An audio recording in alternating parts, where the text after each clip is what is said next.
Good morning and welcome to the Tuesday's edition of the Super Duper Social Political Morning Show, the Dialogue Show, Next 2 Television, Bre, aso se meji adwana fe made the dialogue so edi ebre wo ene eye da nyankopon aye ewo se menu mienu nyina anije na fe yedi ahrusie ewom while because we are heading towards the Christmas and about Christmas say ya na obibia ene age say obi nka say 24 ko krom wow she will live ene de we out here na fe nema ekos na ewo se wokona fe oni abusia ekodidi kama na wonom because after a hard day's work no man for chill and until say nyankopon ya dom from January to December year na otwetwe mu na me birthday adofo no me di ne kama bade ya hyehyɛ de ato ho nyankopon ya dom next week early came so di ne birthday na to so na bra kwasi de ne de na John Tay as de ne de access until I say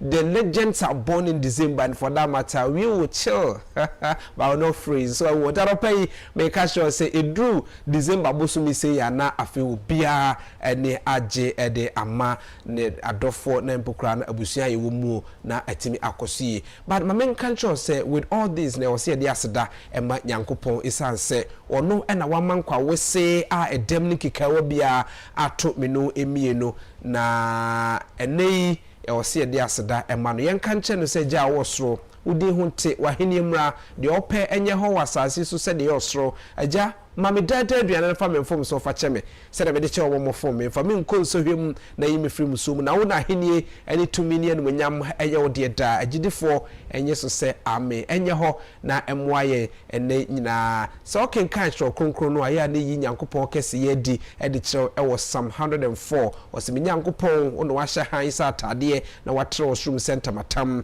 na eduru ba bia wo se duru enumra emoaduma nyina pie kopo mo no aduane wo nsem na jetaburu wabubom edu omachi odi mom omutase na mi womkra na sade achi a omutubutu omatuo mu manipa friko omunyuma so na omunyuma ho kosi sade besan asabium yankopon so wase erade se de onyuma si do so fa nanso nyansam na oye ni nyina na se okenkan Isaiah 41 verse 19 a yankopon bokwan to ba bi okwan ni na eniema yankopon so obehama na ba no wase anwia paradada so eno be ma pepe anwia kwabohoro ene de keka aka ho apie e de ama wo nipa nyankopon wodo e ma me no mienu enu nti onhwe yamumuye senkamumuye na nka ohwa a na nka elikem sefatahe na nka me sefatahe enu nti na no David ahomumpa ye no kaaye ewo Psalm 130 osimifra bukunkum fo werade erade tie me ne papa ya so tie me nkotosere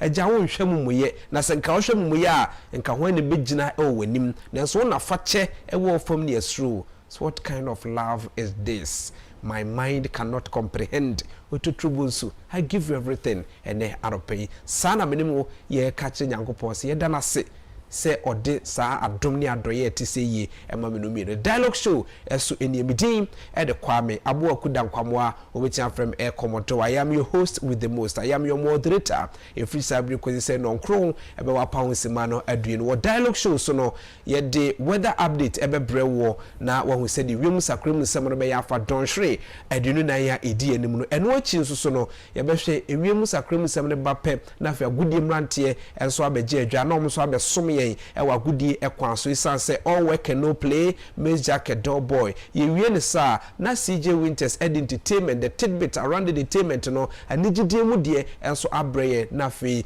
ye the Kens update abrewo onwanyamfo Kennedy akomprekwa Agyapong eguso ebo entoa enne ehefa na owura ewo enkramponi mantemu na form akomakunum part 1 of the Greater Accra Regional Tour no ehefa no di AC nenso no di AC ehefa na oko ensemben na etodwa Kent update ene mpanifo ebedi nkomo na fe yahwe baabi ansem no free a eba dwumadie no ebedu mpempenso a yebegye adwa nkasa yebetena ase na fe ene mpanifo bi beba na enom adi nkomo enti eye very very packed. Dwumadie na very very packed but action na womu so eye pie ebreso a na won so afred ode ababeto so bitaro pay ma yenko abena brinna no ye hye ho nkran a ya hye nkran no na fe ya kai se oman no nso ya hye oman ne bo se ye besom oman no osompam nti se oye osofo na wo team te se me ofa elder nti amoa ne team anopayi a wo bisa won se wasom oman no sompa sanse wo de Nyankopon asem a kyerɛkyerɛ oman na mo tu oman na mo eyi saa so na wo ye bank manager na wo team me obi di ne sika ba se fato ho mano no onfa contract we be so obi ha no ye adwuma obank wa wie sika sei ya me a kyerɛ no wa ye sei ebi obi ne kosom oman no wa fa sika sei da bi oman ne hwehwɛ sɛ ukodidi bia bi ete saa obitu saa na mo no nti ye kɔgye pledge ebra na ye ko school no ye de nsato ye bo na ya ka sɛ I promise on my honor eno nti anopa bia no me no kai saa bo hye aya hye oman no nti amti amoaye na ye nkɔ yenkoji the national pledge emra yenyina yefa ya nofofa ho ne yenwenwe nsem na wo munum ho na yenyina yemfa ntu anamo ebeboa ye ama yetimi etumpon asoman akwanimu.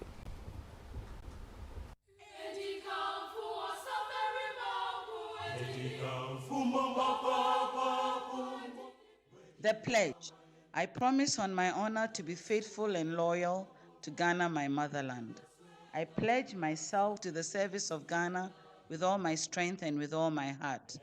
I promise to hold in high esteem our heritage won for us through the blood and toil of our fathers, and I pledge myself in all things to uphold and defend the good name of Ghana. So help me God. Abusia, we ene de ka che Nyankopon se omoa ye ne ntim som oman no. Ne som oman ne saa ebe kaka no oman no so agye atum na wa mayen the order of the voter. Ya na because the order of the voter ne say wasom oman no aduru gina pie bi na oman ne de ne flag adura ho ye say elikem de wasom oman no isika de ma no se onfa ne dwuma de dwuma bibibia so ohwe no ye no waye eni to oman no bo na baso enye sika ne bi kukura ma wo but se ye do Ghana flag adura wo ho ehye ni monyam sa Abraham Craft Robert ran kukum anope yenkoje yenkura nhye na yem na ye ba sports brand na ye krado ye de weather nyina so bebre wo na ekọ enim anope ye motivation e de ema wo the production team ni nyina e ka kire wo say life is like riding a bicycle. Life that we are living is like riding a bicycle. To keep your balance, you must keep moving. Life is like riding a bicycle. To keep your balance, you must keep moving. Wa unim bicycle twi. Ye oma, ye omema, nkwada, mpani, obia wa unim bicycle twi no. Se utwi bicycle ya mpanifu bu bi se bicycle ho faso ni free.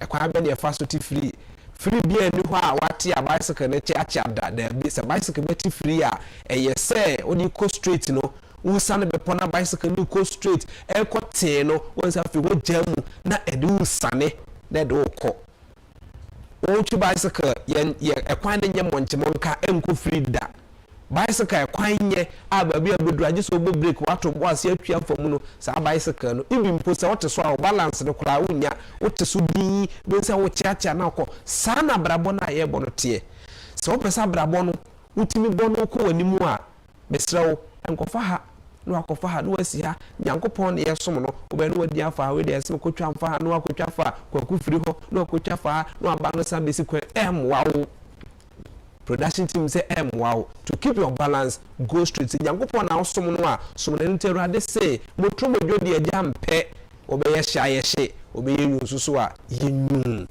na yuhunu say na wo de wotie abrabo na ye bo no ye koyanim de besi no no de ato nche no aposo na okoyanim na niam so atimi akoso ye ede ama we any production team enkuransha wo de ema wo ene anopai yenko na fe yenko hwe sede ewiem sakrim sem no ya afa donhwere eduru na ya edi animu na ene no yehunu se ebo kakra ewo wo wiem Ghana afana ba bi bebre no ano ebo kakra ewo wiem e de emaye nanso ne nyina mu na wia kakra ewo ho ene anopa yi ko ba bia kwaye bretu mepo ena nutan ewo no a mununkum kakra ewo wiem de mai saa so na ebo nso so ewo wiem ba bia eho ye mpo ano no so saa ena yetimi ehu no but eda no ekwanimu no ye hwanimu se ebo no ebe free ho de nanso ye omiamia bia no pay omtie yo metimi anya ensu na awia boblem na awia ebe yini ti kakra e de amaye Ghana fana ba bebre no a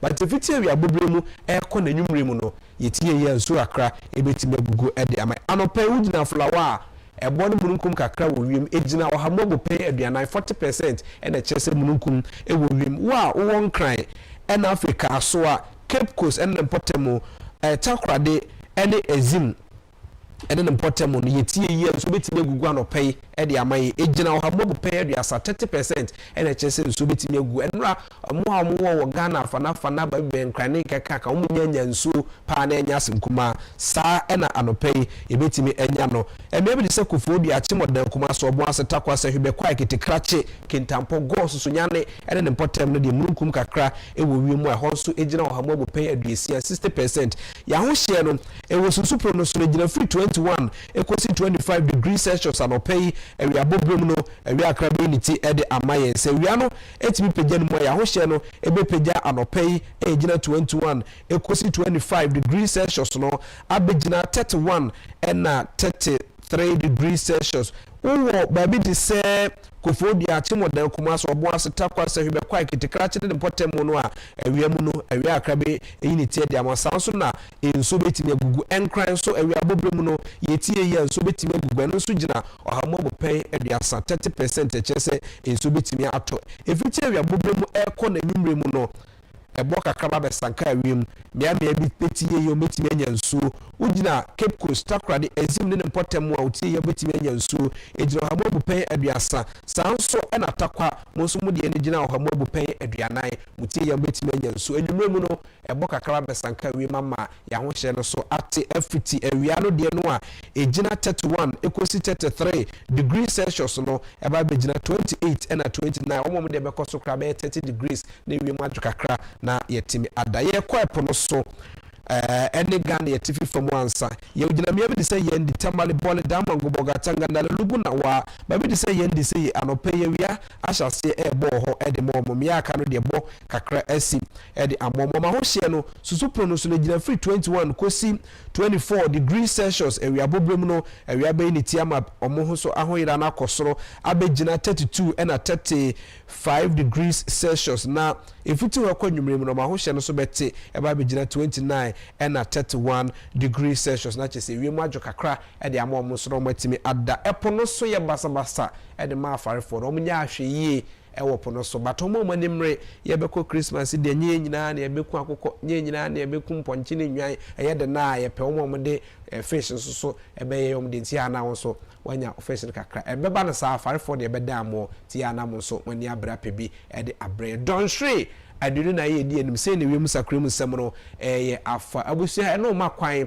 ama agudie mrantie no aba beji adwa na fe o ma be som ye e wa agudie ekwa so si ahene ede the world of sport tidbits kakra wo mo so etimi ebreye na yehu sede ebekọ eno afa na kai se dwumadie no the dialogue show e won it 2 television media e de kwame abo akudan kwamwa obetia from air commodore your host with the most me basisi a agokansi mrantie ebeji adwa.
That's Simon Calabrasso, the Ecoso World of Sports, and I pay you know, bet on the 2 TV, the dialogue. So, say A to Z about sports.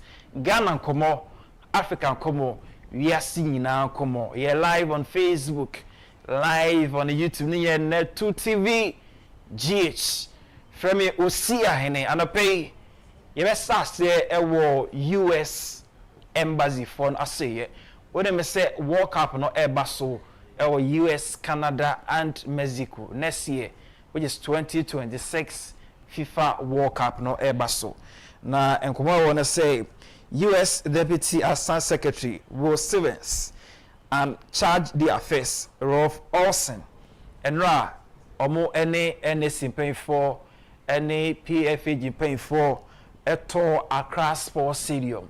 Then also share a dressing room near the no.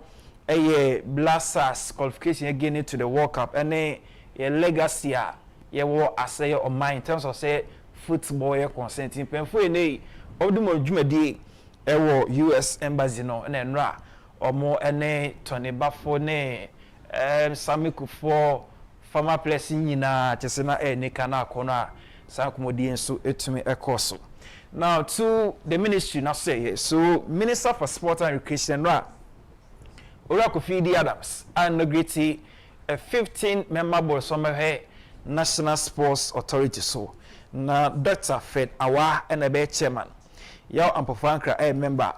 Mr. Fuseni Bawa a member. Samuel Duku Safo member. Nana Adwa Owusu Amo member. Mr. Ishak Wahasa member. Richard Kofi Akoto member. And Dr. Lugutera Austin, Honorary Director of Sports at University of Ghana. Samson Dean, omnyina ka eye perform them before them some National Sports Authority so as a board into that. Now, the big game ne baso. The Black Stars of Ghana a friendly match against Team Germany and baso Stuttgart, which is next year, 30th of March, and a game will happen Stuttgart. The Black Stars up against Germany. Na JF decided say as part of team between a jam now so for the upcoming World Cup no there was some team peg game a bit to aboa na ya hoden no etumi epejanti na wana so this important a World Cup qualifier and friendly match ebaso next year 30th match Neymar a replay of Ghana Germany back in 2014 that game ended 2-2 na game ne ka na kono ondra you shego ma Blasters Sansuna baby jet asamojan and so shego ma Blasters na ball pie the ball to form imposes the ball passes accurate ones long passes e bia a che say you know mu she bia so na kono enika ho den so pa enti once again bibia set here Ghana ekobo another important friendly match here beboa na team na team again na so ye for the upcoming World Cup ebaso ewo US Canada Mexico. So that is a on dry you for you on share fantastic header which I say ye hua ko wiem ye ko gina wiem kakra atwen ball fantastic baby jet asamojan this is Blasters what I say this is Blasters na say ya na be sen repeat and we have 30th match a BFC a Germany for no that important friendly match and also Ebaso. Now, yes, switch to Black Galaxies. And then, yeah, Galaxies team no a friendly match against Bafana of South Africa. Now, we say we qualify for AFCON chassis 21st of this month here. Into local guys, someone born a bopa na yesterday say, Gina Ghana name. Now, about this important friendly match, and they are never saw Ghana against a team South Africa. So, defender Samson or Bobo Pa, fantastic defender of Nations FC, and I'm on screen. So that is that. Now let's talk about Ghana Premier League. Give round number 14 games. The amount general numbers after round number 14 games. About 125 games, and I record a total of 233 goals, okay, Home wins no 71, away wins 16. 38 games a year in a draw. These are all the numbers are. I will screen so pay. You know, shady. Let's talk about Asante Kotoko. What I'm saying, chair and Omoko national circles elections, executive elections, no. Emura Ufosuwari, and I made the new chairman, Emma Krobia Asante Kotoko, on circles now. Weekend day, and I finally almost sworn in office. So that is say that. Now, every video we say Muhammad of Hasselfuk, Obekaya. Kotoko Besha Hasselfuk, Ewan Krano. We say Muhammad of Hasselfuk, Edas Baby Dia, and Kuyikra, Emma GFE, and the Asochin Abba. Until that is the video on your screen. So when you're done the day after the game, and not to say orders to maybe a day to the match officials. I just say we know. Obia condemn me say, player there. And yet the beer and results happen on Sabeka and sound queer. I was so to me show so. What do I say? So to me show so. Who to me show so and what that's us to be to me a supporter. Me team Manchester United, me head results in the bar, no me jai. Obia me and by force. I was so to me show so that is the point. Into when to manage also. Into FA the statement Tabase or one man 3 match ban. Has to focus as a team. Almost so or more a final 10,000 Ghana cedis. So we to control or my supporters on the day no. Also through some objects be about pitching a service said I be it's here a grono emma. So that is the point. Has a folk for you. Let's talk about has oak seed. Oak seed. Has a folk say our supporters no omunyi. Now once omunyi there was some here na in Chile man also to me a bit take over support no. It has na say no they almost omo enkwala from oak seed enkwala somehow support team no. It's your last game boy ewo Lego no. They were then their numbers. Me cheating the app. Tomorrow the next video I'll be very happy. Oak seed, yes. They know who on the screen also no. Me a fantastic. Say enkwala we page support no base no ekitemu. No mo 30 minutes ya na yakono. To be on this initiative by House of Folk. Nyama na boss say or dream say in Chima no so able to me a support team House of Folk. World Cup na Airbus no. FIFA eden share ba say we a fan. Na o kosi bi ma. Ne pi yo a ontumi fan ko. Aben dabi. With the drums dabi. The beer able to play piano there be a fan ko. So US for ne dey on secret name dey on faniago. I na big guitar be me na bibi shem da be no. En fa bi bia ko stadium ho. Obviously dey here wa na e wonsa. Now the bone shape. Now that's the point. So omo here obia object bia was stadium ho. So that's that.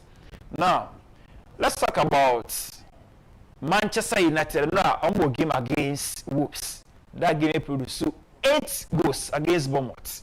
It produced 8 goals.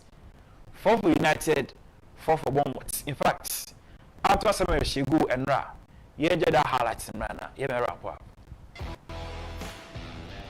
I think he got a little bit lucky. In fact, it was off Petrovic's left arm and then just nodded in by Diallo in the end. Here's Semenyo, bit of space to drive forward into the box. Looks up, shoots low, off the post, and in! Bournemouth equalise! Corner comes into the back post. Casemiro with the header again. Oh, it's gone through Petrovic and got in. Tavernier into the path of Evan Nilsson. Low shot and into the bottom corner. Instant impact at the start of the second half. It's going to be the left foot of Tavernier. It's gone in. Oh, it's brilliant!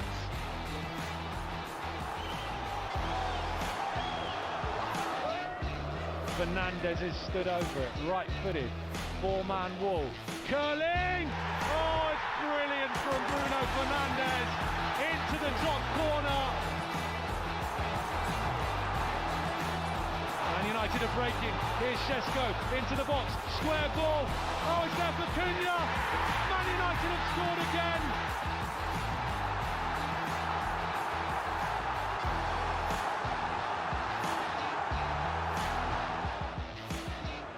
Here's Jimenez though, flying forward to the edge of the So we need this year now, United against Bournemouth. Good say a place no, it to me account my goose no, Mushibi. Ebo ma walk up a year corner. Yet to me, Aquadi. And I pay 1 year connected. Aka America Krebi na Ejumano esi. Inti Oje Brenani. Ebrene so beka family na ye ko petumi dia ma yen youth no ye ko yi haship na fi street na so no through Ken or Hene Agyapong no. This is the time I was say we are connected. I don't be na me catch or say esuomo ewiemo asase so Ken or Hene Agyapong will be there for yen youth no. Yenim pa yenim say esuo so ewiemo on the sumo he will be there for us when we were screen so no and then oko afan place no the message was clear say youth no esuo ewiemo oni yen ebetina youth no yemunu gidie because we say we see no e about adwuma sen enti do obi meka bia no de obi anka be ye youth na ye kita na mess no ye masses no we are clean our minds say he is the only person on the actual street na so pain on the atom pick pain ya to so pain ya to low pain e was street na so he knows the hardship across the streets na so. And he's the only person all that through the mind all this say life. Ain't you say we MPP Osia Hena and Mayor Osia Quine TNA we Osia Hena ye heard say 31st January but to Abadama Kena Menya Osia Quine because you to know more than any candidate be about apart from Kena won't forget it. Yeah, cast on there can because the process street to the so you feel harsh you know. 1 year be in our lives. That's the point. You never street in the won't contribute anything in our lives. We know the struggles they are across the street in the soul. We know the hardship. And also know our first street is so pain. And I'm not new or how and or say or maybe create a lot of factories. So we are street in the soul. I don't know what person you see. I didn't have a person tell what say. I didn't say I won't know. One person here Osia Quine. The emotional screw sweet. Politician men pa na what Ghana has said on one in his own. And we say it is our MPB. Nas Odika Natema. Yeah, not what access that 2 MPs no. Forget our candidate no there. Access that 2 MPs say kind of see a former MP. What's a former MP? And dear na one way. Dear na one candidate my. About to never basono. Youth we are clean our minds. We've taken decision already. Say, and you cannot forget it. Ya Canada, and you cannot forget it. I and on pay myself, A man who Saudi Arabia no. Can you Japan or your bar? Can you Japan your bar? Omoka Saudi Arabia hono. Can you Japan your bar? I don't want from Bia say Kennedy a Japan. Yeah, be so. Etienne now tina MPB now on pema beasem. Mr. Mo, or your penny so tifie, Nasan Kwala, more yen manas and quia or bet young. It is what Sian Chelsea on Powasem, penny or power yen or bet young. That's the point. It's here just of us when I'm to a cry. One for us to a cry, any blue. You to know. You need blood breno. It will be a one I saw with your own crown our dream, crown our dream. You be see. And then Ken Ebe Storme Dome Kwabenya constituency. me no me wo me ho na mete enti ne no your ground so be there ye nyine be sia wo do me kwa benya anaji 5 pm ye ne ken be store me do me kwa benya ho ne ye ni time obi a ye youth no ye focus there ye leader na ken or you focus adwe woni ti person say lives no enye de wo be ka de be si akwan yo mo yer serekra enye de mo ka de be si akwan yo Ken Agyapong is going to win the election. Ken Agyapong will win election kwada. Akase de na abaso na declare keke. Anapen be sia na ye twa ho aba. Me no me SM fan. Me ye Shatawale fan. We say Shatawale odi atem okana dwen. Shatta or your street guy. He knows your streets no koma ekoso. Adanwa dey or say odi na wodanti ye me tanachi. Wu edom na ye koye no. The point is youth no. Si eje wotu ma na eje wotu. Anye de obi be kafa ho. Enye de wo kafa ken ho. Walapo. We are far awake. We will see in a marching.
Pastor Justice, I don't pay me chia on our ceremony na. Pastor Justice, I will Kencity. I will see me chia will be no pay. Na me jidi ye pastor da ye pa. I don't pay see I say sorry. Uni sika wo buto bukura na. Wonkwa, 18 no Sabri no 6 about pound 734. 80 Antwa kopem set 12 bebo. Na ebe fit 12 asanya kopem 6 pm no. Heke mo hunu ko ba okotokumi onu aha kesika lo ni eni alo no fia no ko o maneko loko je ma jo onu yo ibia ji CJ Winters mere ko atayom abrana na virgin nyere kakwe ihe amakata nyere kakwe and dia ha mava the dialogue chi entertainment better mere ko maji mikple miawe eta. These are my top stories, no. Yenche na yehudi ebeye yehu. I thought said now we were done with that Lumbers issue, but hey, a legend is still a legend, and a legend will forever be a legend. So, a fake crown after stories, no. It be a baba. Say you ne buy no, and never be a sis where you nasana the no. Yebeshe. Now, the body in that Lumbers coffin wasn't fake. Faustina Fosu dismisses claims. Be careful if you make money illegally. Shatawale warns fans amid FBI fraud saga. Gospel music has changed over the years. Joe Beckham and Hollywood director Rob Reiner and wife Michelle found dead in LA home. Now, enemeko Nigeria, Tonto DK, and so I share a story via. Today, today is Tuesday, so I think we are already in the early of the week. So, and next Tuesday we get to so we see addictions, cut off. Right, so yeah, shall say with my first story, which is that the Lumbane sister, Faustina Fosu. Nasema babeka na ne oka nyina ni say eyi ne ba ye na endra se me kan endra me the video bi crack trail say that the Lumba be omo de da no na de ade just say omo de veil good nanim because that the Lumba say biota fracture so chi na bi oni ho amfa veil engu nanim oh no one ka veil also omo kata nanim omo fa ni nkosi abonten ma obi anso mehwe no enu nti na enema bi yesa na eyi na Ghana fo bi no e ka say oh mo forget it cry ebusi atesemo mo forget na eyi toy bi kra no wode ne be si eyi nase wonom na enye dade Lumba ne badi bia ebi no mo kra kire say oh tama na sa ebruha ha yikosu court nsensem yikosu yikra na omotam body ne kra de ne ko Germany Germany enti ne body e ba eyi nase ne de enye dade Lumba ne body a enye ne body enye dade Lumba ne corpse na ebesi Kumase Papa Yara Sports Stadium but ni nua bia Faustina Fosu e wasembi emu nchirechiremu e de magana fu nyina. So let's have our first video.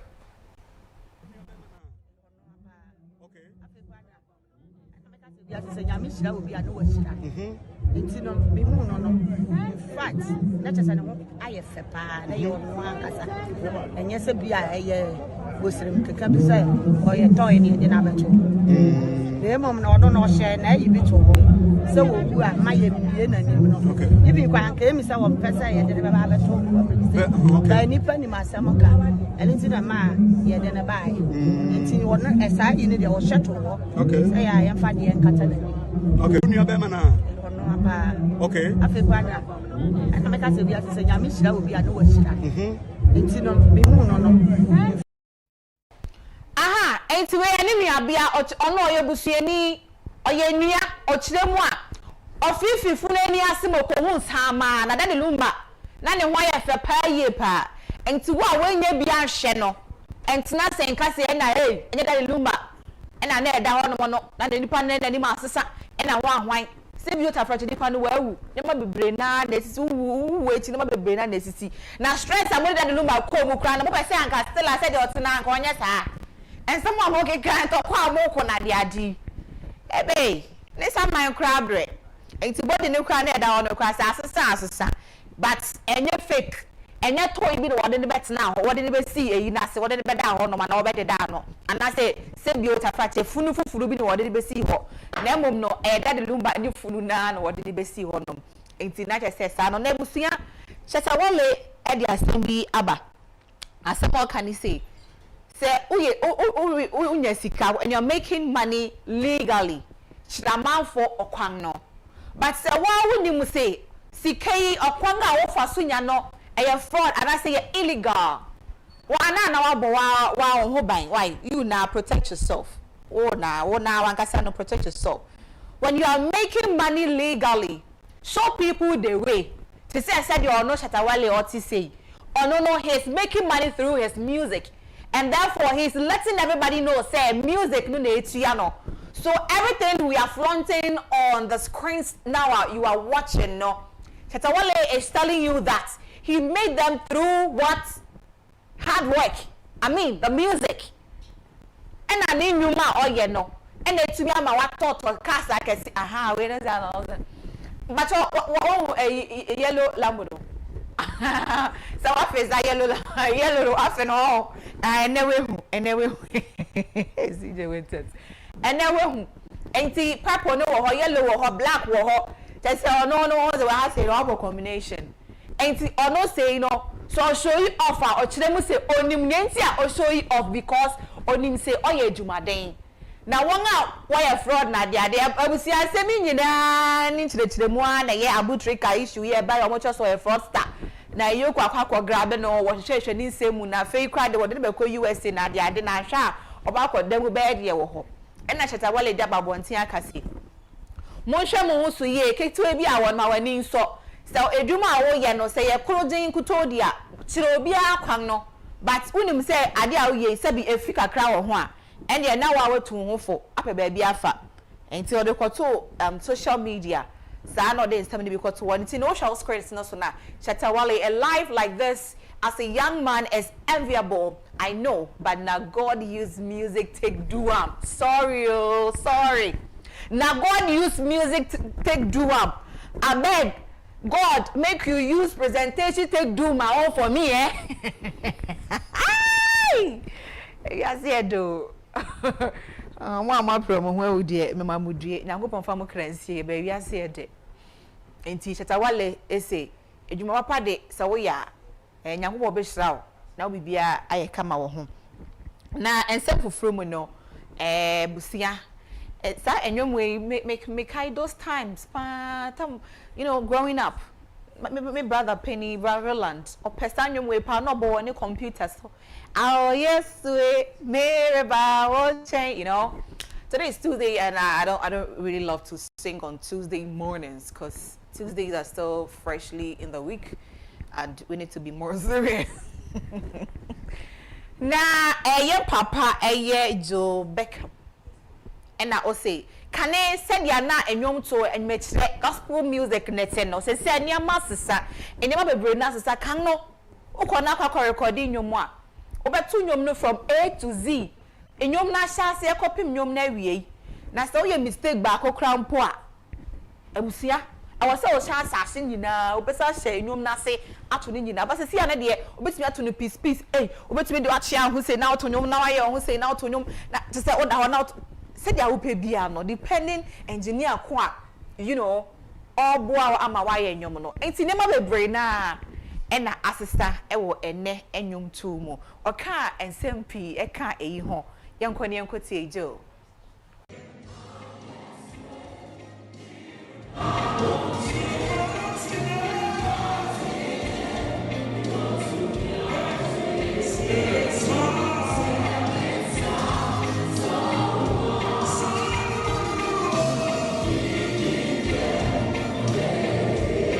It's a wonderful event, excellent. You know, the ambience, stage, lighting, everything is on point. And it speaks well of the people who serve God, who are determined to do things right. I believe God deserves the best. So when we see this level of excellence in events like this, it gives me joy that our God who owns everything is receiving something that is worthy of him. You get it? Yeah. For the gospel music ministry, I think this is just the beginning, because in the 90s, late 90s, when I started coming out with songs, there were only 2 categories for gospel in the Ghana Music Awards. Yeah, only 2. It was even 1. Yeah, then it came to 2. Yeah. So the awards I won, award I won was for Discovery of the Year, not even gospel song or gospel artist, you know. So it has expanded now. It is big. And this is our own. So if we support it, it will become bigger and finer, and it will accommodate.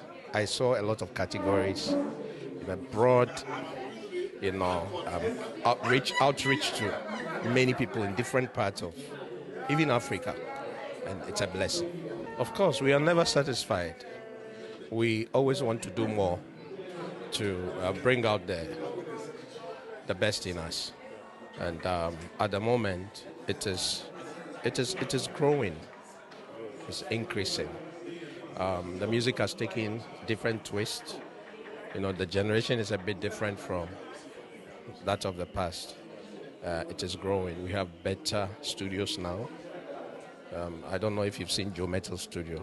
Yeah, we have better studios now, better equipment. When we were recording, it was one direct take. You start singing. Right, so that was from Joe Beckham. Okay, yet in catch a pow. No, snow boy, and yum the down at their day. But yet in catch, I hope say now, or Becca we would have something beautiful from him coming very soon, right? Now, I will see, say, as far as the show is concerned, you know, each morning I will share the dialogue show, no entertainment tidbits. When you come right on here and you do not even have a visa, uni passport crampuna. I travel with you. And I know you call USA.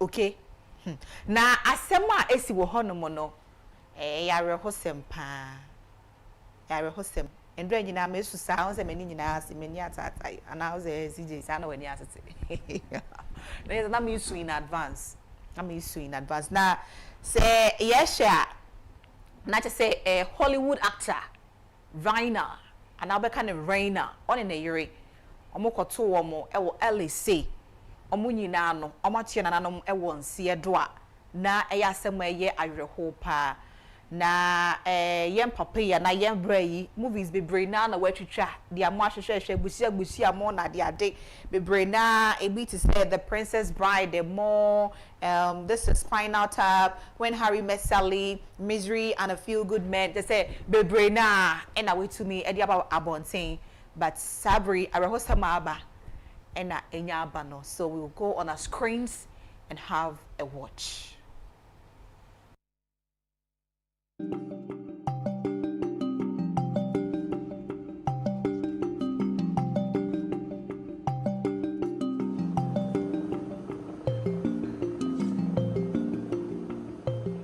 We have our robbery homicide division handling the investigation. They worked throughout the night on this case and were able to take into custody Nick Reiner, a suspect in this case. He was subsequently booked for murder and is being held on $4 million bail.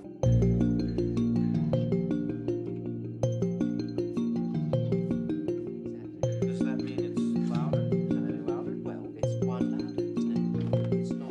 Well, we're celebrating 40 years anniversary for AFI, and they've picked 11 films that represent the span of those 40 years, and some great films. I mean, Spartacus and One Flew Over the Cuckoo's Nest, Bonnie and Clyde, Star Wars, Sound of Music, Shawshank Redemption, and my film, When Harry Met Sally. It's very exciting to be included with all those other great films. The sounds, the smells of a hard-working rock band on the road. But I got more. A lot more.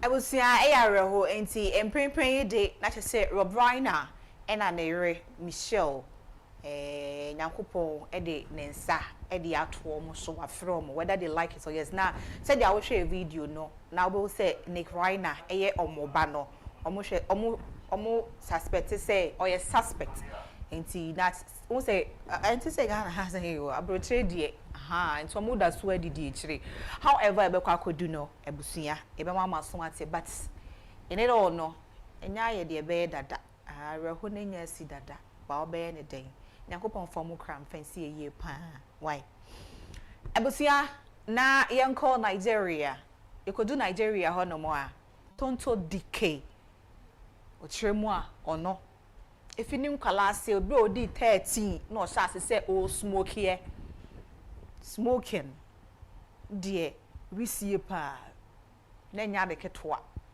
oye ya di ni na enye sabio wisi no nko an osan so rensa eka ho make us all no monsa se na bia na eketwa bi se dia ono o kire ne de na ye se o rensa nkasa enye bottle ba ko se obobon pentoa na enu echi no no osan so ye masturbation eso onu nkuto but enen no nyankopon adawro ma otumi efisa nya ma enyi nemu no oka e de akire obi bia in this video enti abusunya yenkohwe na won so wo ti bia bi ti sesei mu a odu ho amenya me na wasere bone fache na wo so watumi afim yenkohwe video no constant smoke.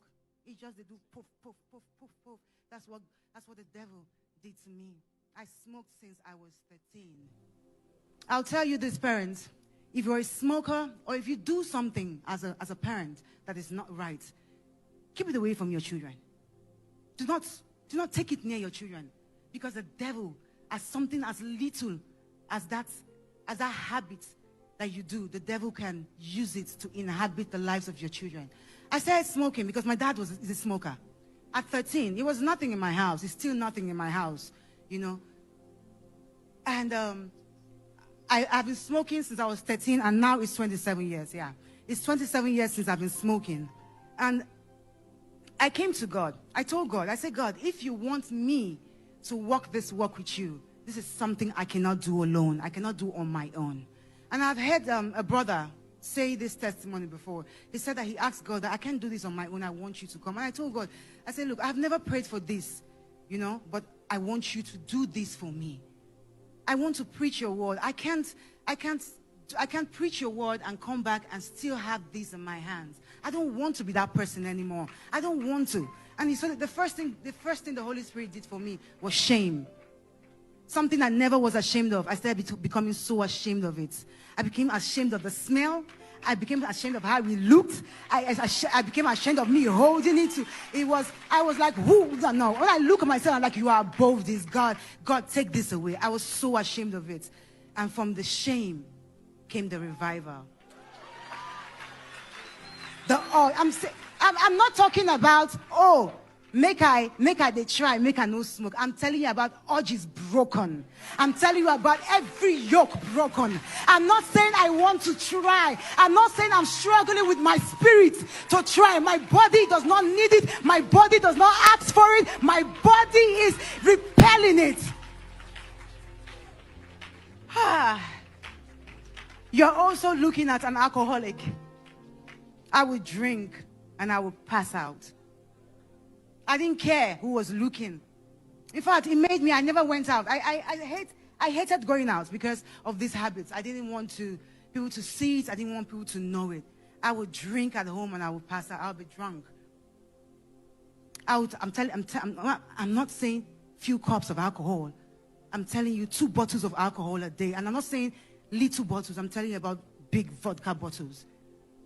But today, hallelujah, somebody. But today, my carbon is constant smoke. It just they do poof, poof. Odi sakra nyankopon ya na adoma wa sakra no se wo mpe no na de o kan wo de atie eni se wo ye owofo ana se wo ye opanin bi na wo ye bibi tibie bi wo ho a wanga sa wonim se ade abi ye de enye na mofra wo ho a e afesie mofra no e bia na wo tifie bi ma na wo ye papa ana wo ye maame wo smoky ana wo no monsa ana wo ye bibi a enyi a e ya mankwala ni hu. Because the moment a woman kwala ni hu no e da wuni wo no omo be try ono so be ye die sie because onim sanya de papa o but time I be realize no na che say e yedum ye say kania no edum so de bibie nu a betumi ama na so enti yesre mo awofo no na guardians no na mpanimfo ye brothers ne ye sisters mo no ti bie bi wo hwa na suban bi wo hwa amodadi ana se nima bi wo hwa amoja enya munkuto monye no munkokwam obi wo no ma o ye single parent enkwala ne ma no wo ne nchen ene na odi we aba na we ko na odi we aba na odi we ko na odi we aba ni nyina nkwala no moresho pa akwala na ya osuma ne so onkono nkoto cigarette ne mra wo no onkono nkoto ogobu nsa tot ne mra wo no ni nyina o hwe ubo se wande onam kwanso no wa test ya say den ne wo mu ana e de ne san kakra sa o abeda ne kore nsani o abeda ne bibia ensem fata enti yesre mo se moro ye mo niam abone a mo hwe so na mo nyame ma mo fa nkwala no emfa ba mbehiem no chine bi mo ma be se o ma brabo e bia na wo wenyi so you can control yourself. But what about akwala no oya naive a onim bibia about it. So please, it's a fresh Tuesday, and I know say you're gonna listen and do it. If you're now, we will be out here, and then no, we die. And thank you so much for that. And then meko suhum, na mama bendus, yeah, a bigger shout. Oh, it was mile 44. So the 20th of December, no, we are all trooping in and making it the biggest one. So Ben's Kitchen, the biggest shout to you wherever you are. Kobe, yeah, I greet you, yeah. Keep on doing you. Yakupon Shramo. CJ Winters, enemy D. Apirana Namida Swami Virgin. Whoever is watching me this very moment, no. God bless you so much and keep on watching the 2 television, the dialogue. We love you so much. Enjoy the rest of our program.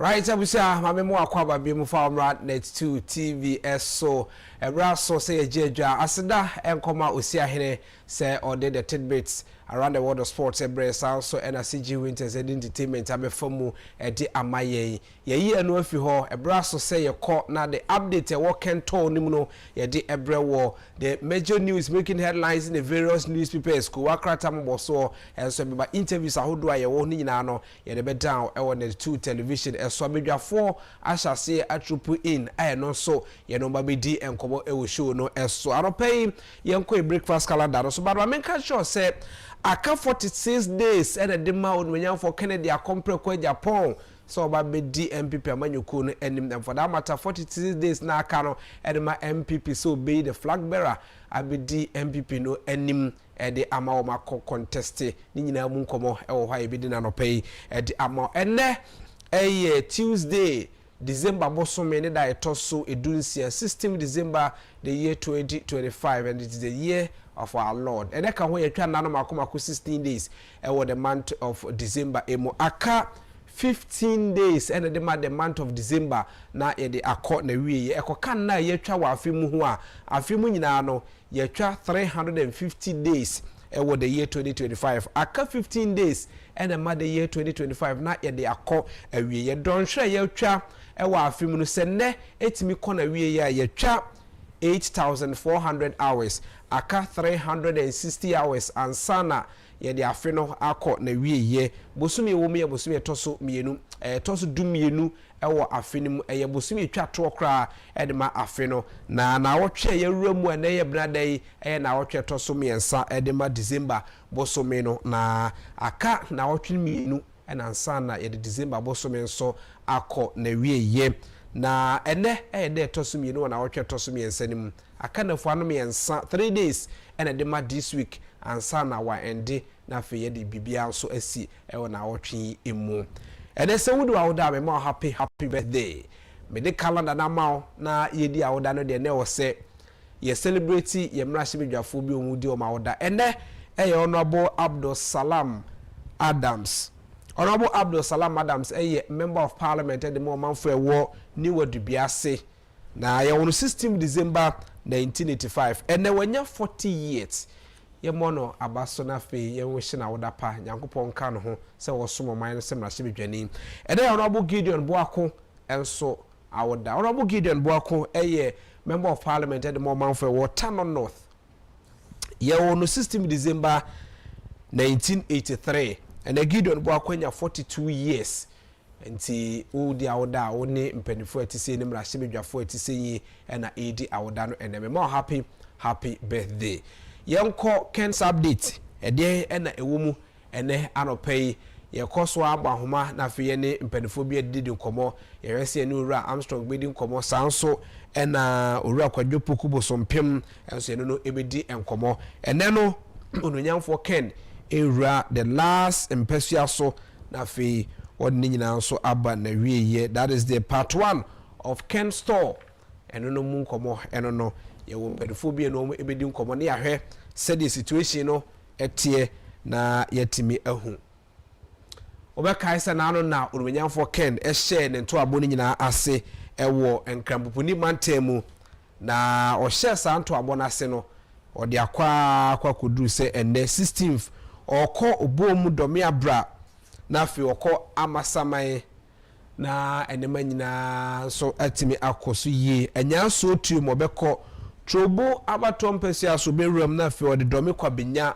aba abewie kra na ensam de bi wo so pa yebedi nkobo ene anopei obapa Sarah Adwa Safo ensem bi awaka oronyamfo Kennedy akompre kwa Agyapong anu ye bi ode ma Speaker of Parliament Yera Aaron Michael Kwe obra oto nsade fro no abo Ken say omra be support ono no ba Michael Kwe oba ne ba junior no na onwini dome kwa benya seat no against Adwa Safo no ononyamfo Ken anu ye ode ma Speaker of Parliament ye kodi nkomo yaba ye ba behwe sa anu yi no ene de atene ababesi mame ni mira kwasi pokubo sompem emon komisa so no na me ni di enkomoyi obro no nyamfo Ken share ne to ase odi akire Greater Accra Regional coordinator eno no okọ Tema West a wono eno ye MPP amanyuku no etitire ni ewo ho ofa wotin nka me mo ache no pay I mean, I want to say you. Yesu adome ho ya papa na so mpomu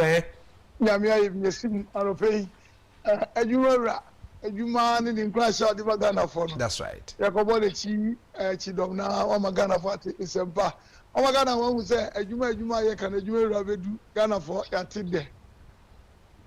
That's right. Enti anopei yen hwede nra ye ka se ba be hwede nra e koye na ye de nede enso ahyehye so enra mea okoye mbe bobo so e de amai na afi enne ba bia mu wura no so yetimi ehunu ba bia amofa Yo de dika ye be chia etiefo anopei ma check ewura ehu ye ne wo di say kaya ni eyinu ba ehu ye na enra starting with BNA but you know English among from na ya papa ekogina simpie so obi ani and I was Motiano stretch no ensure the whole apopofo ne wo die gina simpie papa ema to shama for enkranhye osi die na esia Mauritania Angola any ade nyina ye kuntoko Angola ne ade so ona Ghana for your import fish ba because of the way omo epono ya clean mu nicely ya ntutu rubber ne ade ngum enkum enam ne ade ntumi ecofish chibiye ozi kroma ya ne ade ni akose Chinese fochi ya akọji lances na mo Chinese for no mu de yes petrol ni ma ni nyina oba empower the fishermen no lege for no mutiti corporate groups group ba ku bi are am fishing vessel ba ko ni am a period of 10 years to pay interest free on my figures of vessels never cost any 10 years ni ma ko yi asike be fi baba fishing vessel be a lifetime 25 years.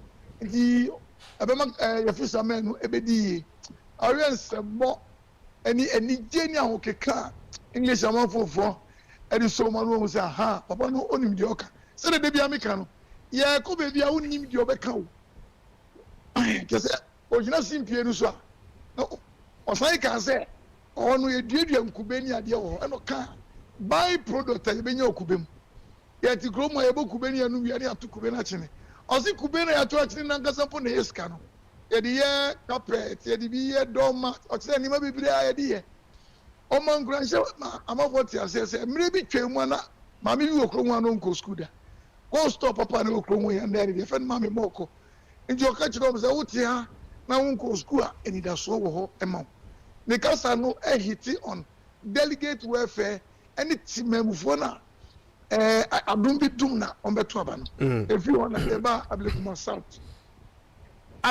they late be 4 hours engineer ye ko nyina na hu say hu say conform go fu say wa che as no nema me hu say organically the people of MPP loves Kennedy no boru adem ho no obeti papa na ye twa no na wa ba no is like say e twa ye po edie yo ye papa Kennedy oyini Agyapong awukeka soronko no ono so he hit on welfare of delegates oka say baby edu sesia no MPP aba mu da obi be nyina wani meka jo say me ba me you say emu akontemmu nkomponko echi emu say mi ba enfie wotwe enfie nice say no de ma ye nie osi ni bu aka say ono constituency bia obetima emwa wa boss e constituency ono or the evidence ba say emre bia ye kwa baby ono ena ye obo omo ka omo say or the evidences ni nyina ba ema e da di say constituency no on the second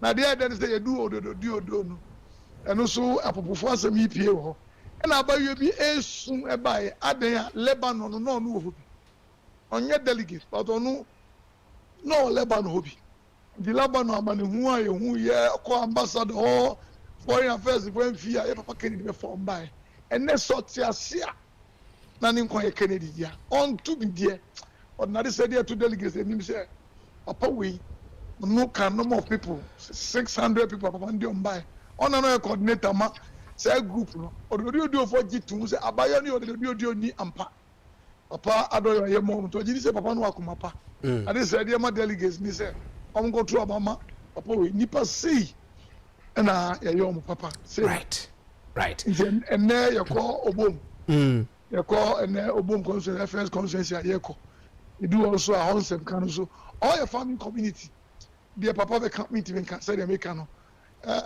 baby obedu bia ni nsema okane enema assassin so enema. I think he research so much to all the constituencies na oduha to me and your edin konwoma eto party fa kuma so very well there mama na say na menim say nyankopon ya dum so o cha no pa beba na ya hwe na mitise na muka e mama adwa asafo asem ana no there menim say o aka be ka ba me ma obe say 1 minute bi na e fa aka so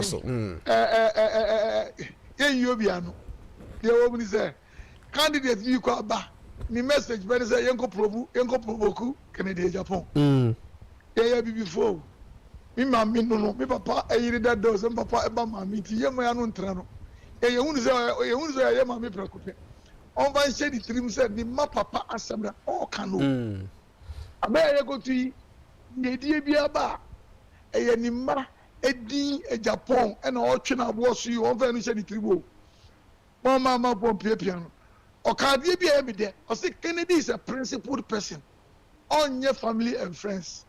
Ghanaians voted against us because of family and friends. Abi, and the old Bagua Osman so mekano. Old Bagune Pia na ma kanu krebia Ghana for him. Say Kennedy, what they know who Kurana dream.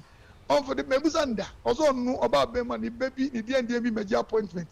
The Bagua mani papa, Agyapong in Ebushi Agyapong. It's on one copy Pia. I don't have just for Abekano. Now moving somewhere Kennedy. No credit na mama no Abeka say papa dey. Onfa amanwu enye bushabo eda wase me so me das papa mewura kwasi pokubo so mpem na me no edi enkomoyi ono ka team kene ho na Greater Accra Regional Coordinator eno no sanso ena okotema West abato empesu aso no yetitire ni edi ema NPP osono amanyuko no na eno no edi nkoma fa babia ene omofa eno babia omofa ye ene ne babia omofa no eye unity tour update no nyamfo ken unity tour no a all ginger party ni nyina akom nyina abomu no warawura mu regions ahodo no nyina nene no obom dome abra amasaman anyaso otuom trobo abatom pesua so ena dome kwabenya ehon so bi ram ho but before say asanto abedwe no ye de pipa no ebe wurawura mu no yenhwe enkomo bi a MC abeboa me yenhwe enkomo bi a ononyamfo ken ede eyi Speaker of Parliament ano na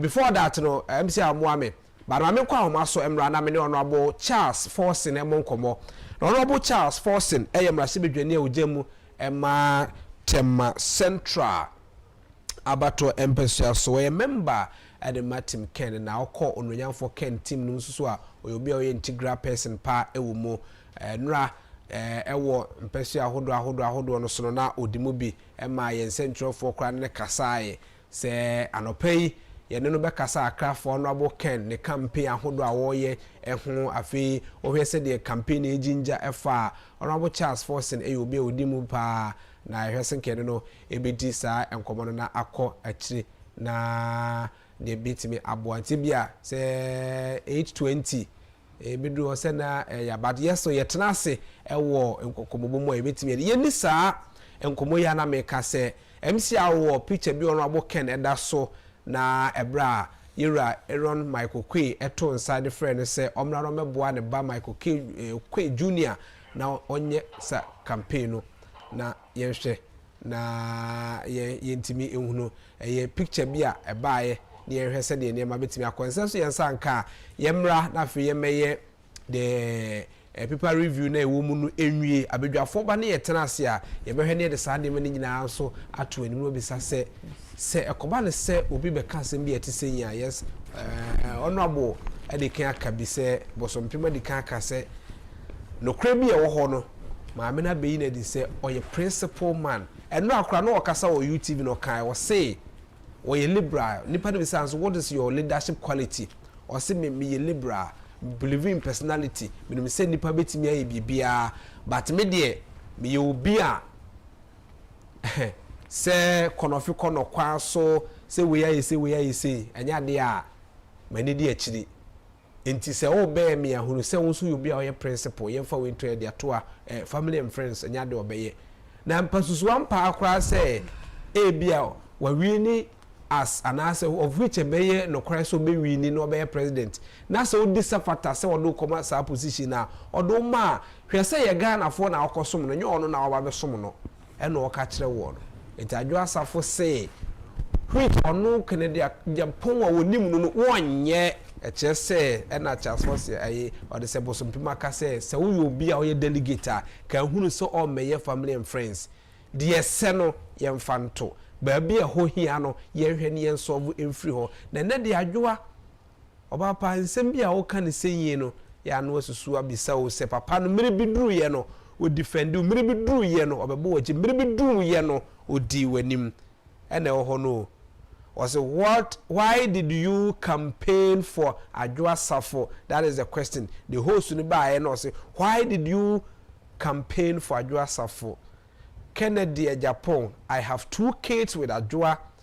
She is so responsible. I decided to go neutral until the Speaker of Parliament called me to support his son against a woman I have kids with. How do you want me to do that against a woman I have kids with? I don't know if he thinks or if he thinks I wash my face from down to up. So I hit the ground for Agyapong. Brofo, we almost want to brofo. Brofo, you may hold my name Costro and what kind of brofo? Do you think I wash my face? Tienio. So ba, memene woba.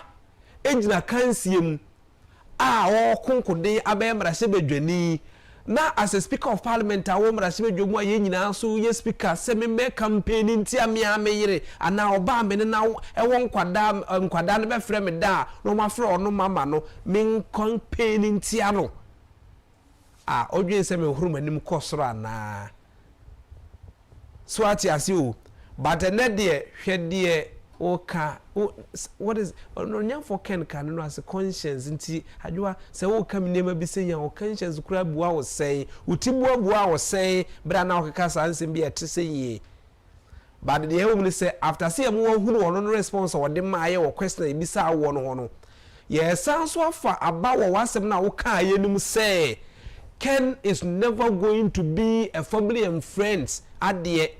And or that so jina the personality say or your justice or that so jina the personality one kasa okay say Ken na minim no won ye e ampadwa won ye enti delegate na ade na be nwan say omampani a otisui e be kan say Ghana for e short memory enche no we free ade na say nyesa enka ye koto nsa free delegate ajo e ko organize delegate amoma ba domi kwa benya moye muye papa na nkante saa ede na domi kwa benya adwo asafo amfa anye omanfo wo domi kwa benya ede na esi ye ma to mu na fikwa de okọ ho so koye interview om so mo nkasa ede na ba adwo 2024 elections no onimu bia na domi kwa benya for anto aba amfa ma MPP even because of say enema oye yinti. But abidwafo baba me yedi sa nkomo no na yetimi ehunu ya asanto awa ha sanso na sabatel enso eka me ho ya ma ache boko de yesu adom me ho ya pa me de ade me brew ya ye pon a brew black fanta wa ntia na ye pon a abeje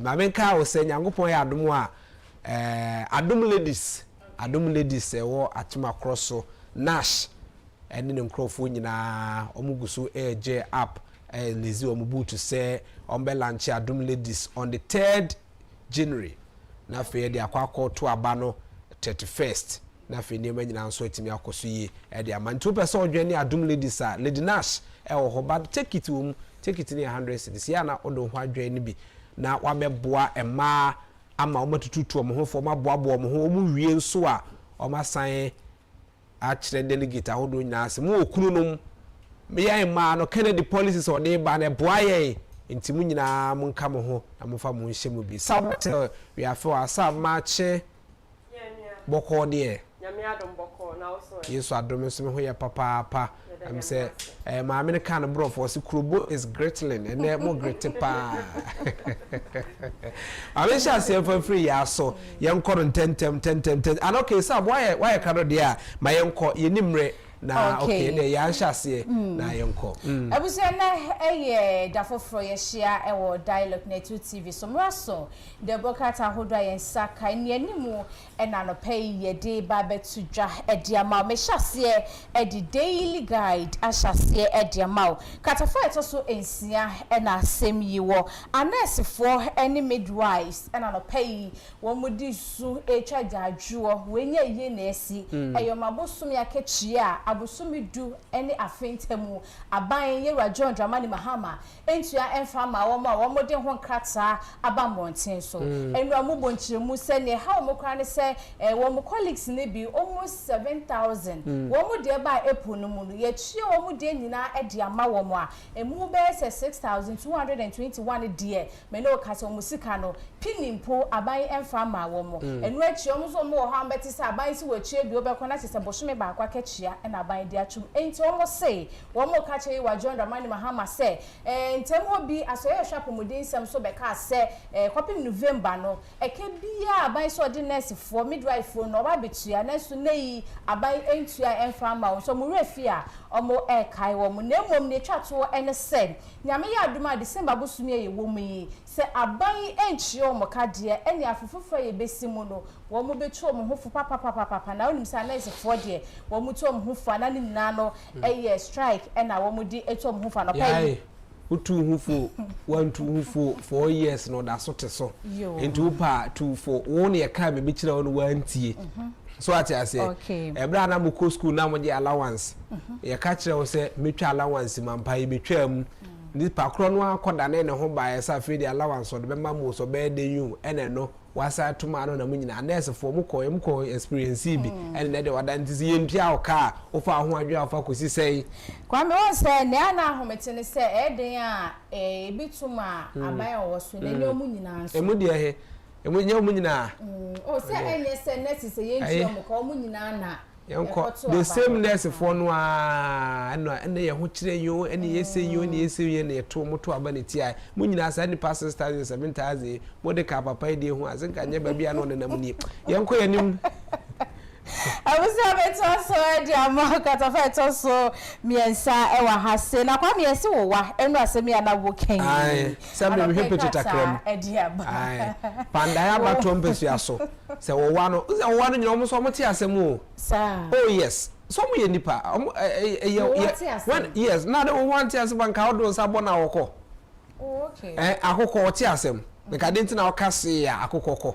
say be action na we enya action asaj opa mpa menyina akoko be fa menye akoko no be dan ne ho oti asem aso mo maso e wo ho a omo ti asem bibia no enipa ye classify say ye mama okay enipa ye mama ye ka mama omo wo emu anufo ne ye ka ho nipa ka ho ba ye classify say ye class 1 okay when uko we no nyina no a ye class ye say ye class 1 so ati ase eno no nkyere say eniema no bi abode Nyankopon boye no omo nya de esi nipa ye ebiye de esi nipa eye eno nti wo wa no mte asem de ekoso wo panda ho nyina omunim it so ayo mahi etu omo no for omo kokote we nipa bi na koboro omo anka ya ko report to police station me boa say nipa bi na koboro omo anka se nka de omo kokota na me boa me pa cho wo wa no kofo mo ma me ko police station anga police for na ngasa kora beti ehwai ana form kokot enti de ekos ro munim enti de enti yeni mrenti sabo enko emramu ana akaba akwa na mienu na fa okay mame fa katafeto sunsia so ento aso katafeto sunsia eba manesa posi for mo asante mante mu wo ma yeduma so pa wo mo achi nipa mienu a wo mo susu se mo ya akronfo na wo mo ejinkofo sika ejinkofo phones ekum nipa etwe sika wo mo so anopa posi for mo asante mante mo ye mo hwehwe mo achi nipa mienu a wo mo de ho semo ababetu daily guide ni se enra ye sa news no wo oman se obeka ya no awia no ena ba ko ye da ho nche se ye court DC bi ono so ya so nkodam se na wotwe so wantimi antue sika bia no nyina no yete ye ho enkomo yenko na sab ye hwe ne yenko emre ni hode ma ye kra. Okay, Mami for Daily Graphic and Twaso. Methodist presiding bishop condemns in quotes dirty December once against associating Christmas with event excesses. Mobile Money Limited March 16th anniversary. Zenith Bank Ghana emerges Bank of the Year once more. Supreme Court clarifies marital property. Affirms separate economic life in marriage. Lawyer to weigh a Daily Graphic. Right. I was a Daily Graphic made it to us so catafy it so me as na Supreme Court abonche mu bi ediaba. Minim se Ghana fa no pemu hwe metie me no ehu be hia pa enti munya aso na muntie mu nchiremu. Supreme Court nsem odaba monten so no pay ene se ye kwa awawe mu a ye ni so ade hu se ye kwa corporate japade yene oba na bema ekabom sa warefo a ye kwakopre japade sa ware no enkwa wiye na ye bedan su be bia di say yene ni na bre ye ye kosensan wo court nti de japade a bema no we be chemutu na ye do e fama no Supreme Court say yen ko say sa japade ni chemu no epene abrabo ko a woni obema ana oba no eboye enye chinchine twan say woni obi aware na woni na ye japade a esese mu gyaye a japade no echemu mienu ede wo chefa ede mawo adope wo se ma mema munna munya krado san say mona mokwa aware mu mo nso na aware mo fa nkosi baabia na mo pre japade hu inti anope yi wodi mu nchiremu aba na mo japade ne be cha ma obi a edipani abrabo ko a woni be ma kono eye ansana ejapade no wanya mu chefa ade se we de wa we oba ye koma mu mienu nyina akra so ahu enti yanko sab ye hwe na fe mama fa ba ko ha se katafa to so du miensa na Methodist presiding dey asem ya ba betu dwa wo se nsem bia ye keka wo monten so a ye ka se dirty December no anya sa next year o se December dey enka ye enijie da Kristo ne na wo mu chese enijie nko a enti se ne di dirty so ade ase bi eye fin na ye de bata ho no enya sa next year kwanti obo mu nchemu e wo kata yi mu katafa nipa no program din na wato na nye December no na ono no program din na wato say dirty December ba nye December no in January no na wato ne din say December okay na wose ene na mankofo eka abeye efe ama youth into okan kwasi so say asofo nchechire mu wasori dem enche omo members say ne nkofo kan say eye dirty no enye sa. Okay. That's right. Yeah, I yanko enim na afi ya hese de mema. Okay, Mami Father Chronicle and Twaso.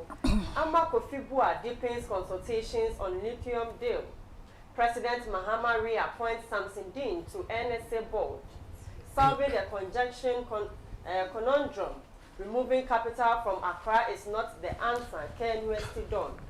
Multilateral agencies must be reformed if Africa yeah, multilateral one no meka moving one na fe yemfa munti bumra Secretary Kata fa to sumi no and asem yi wo yira Kofi Amabo ye swafa wo shop ade ne paso no se lithium deal ni me kwanka hokra no uja wo de yemra yo na mama Kata fa to sumi ensa e de ko pim dunum and I say ye capital ni de think enkrapumpu man tell mu ni sabi emfaso bi eniso emfaso bia eniso adope mu nchemu e wa hase ya na oti ase say asem na oka say fa ko yechi removing or say solving congestion e dey na watro ho no conundrum no removing capital from Accra is not the answer papa no wan kan so be yi congestion no me yes so say sa do no wa kind the policy na watie die ono abo ken person wo yi capitals ni different cry no e de kono etie o say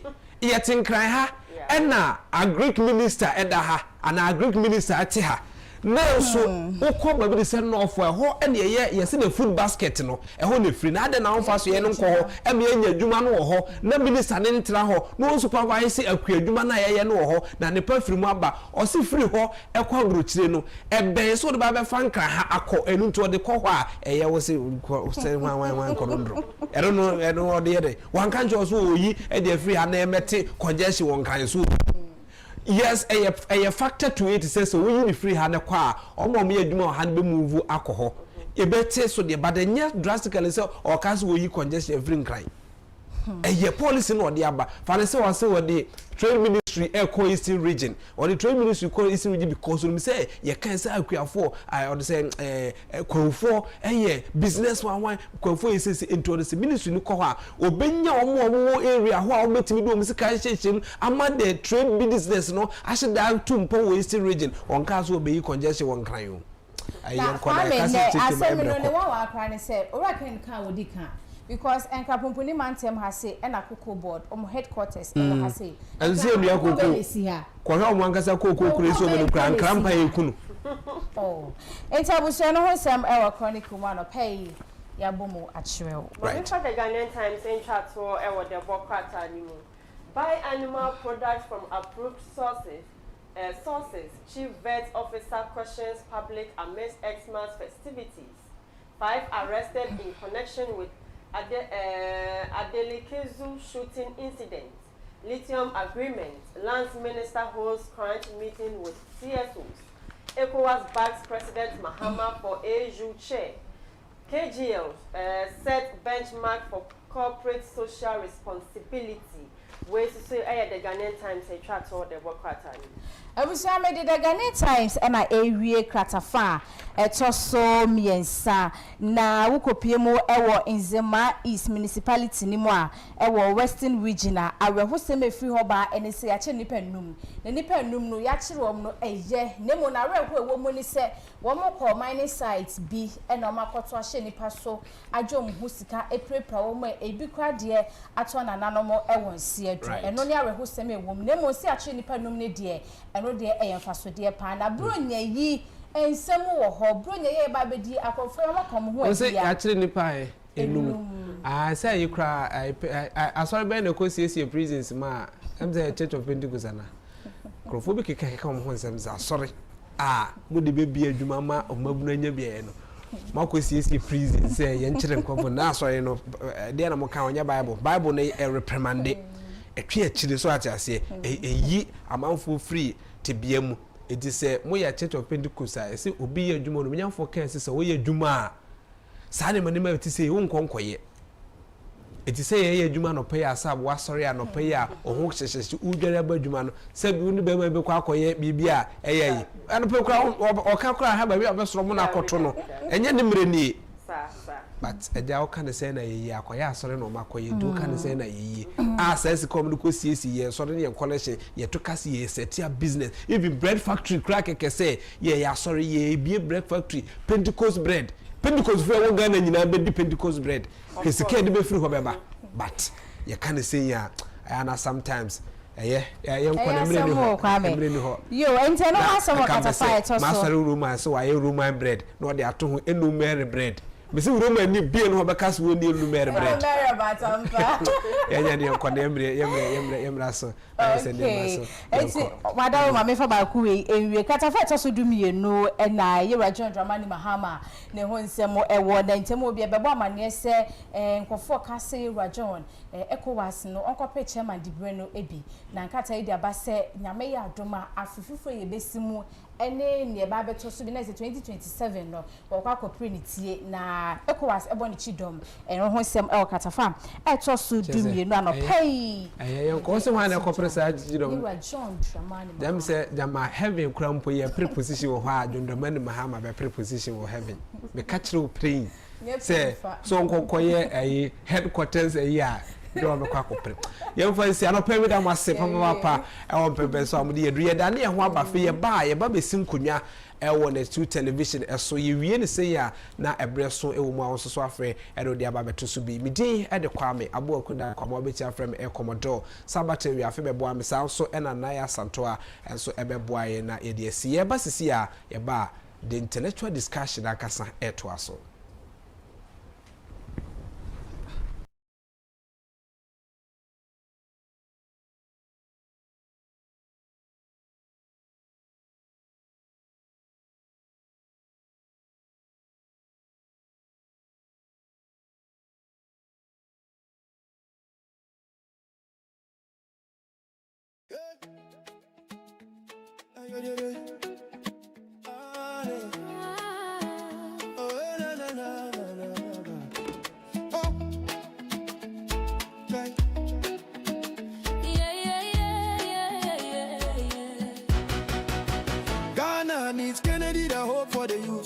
NPP delegates listen to the call for a leader who can stand up tall. Kennedy Agyapong, the man with a plan to uplift Ghana, hand in hand. Suaba, my Kennedy. No ma, suaba, my Kennedy. My anyano. Suaba, my Kennedy. Oh man for power. Oh Kennedy Agyapong, no, my enemy. Kennedy agenda, Ghana's hopeful plea for the hopeless, a chance to be free. Jobs for the jobless, a vision so clear.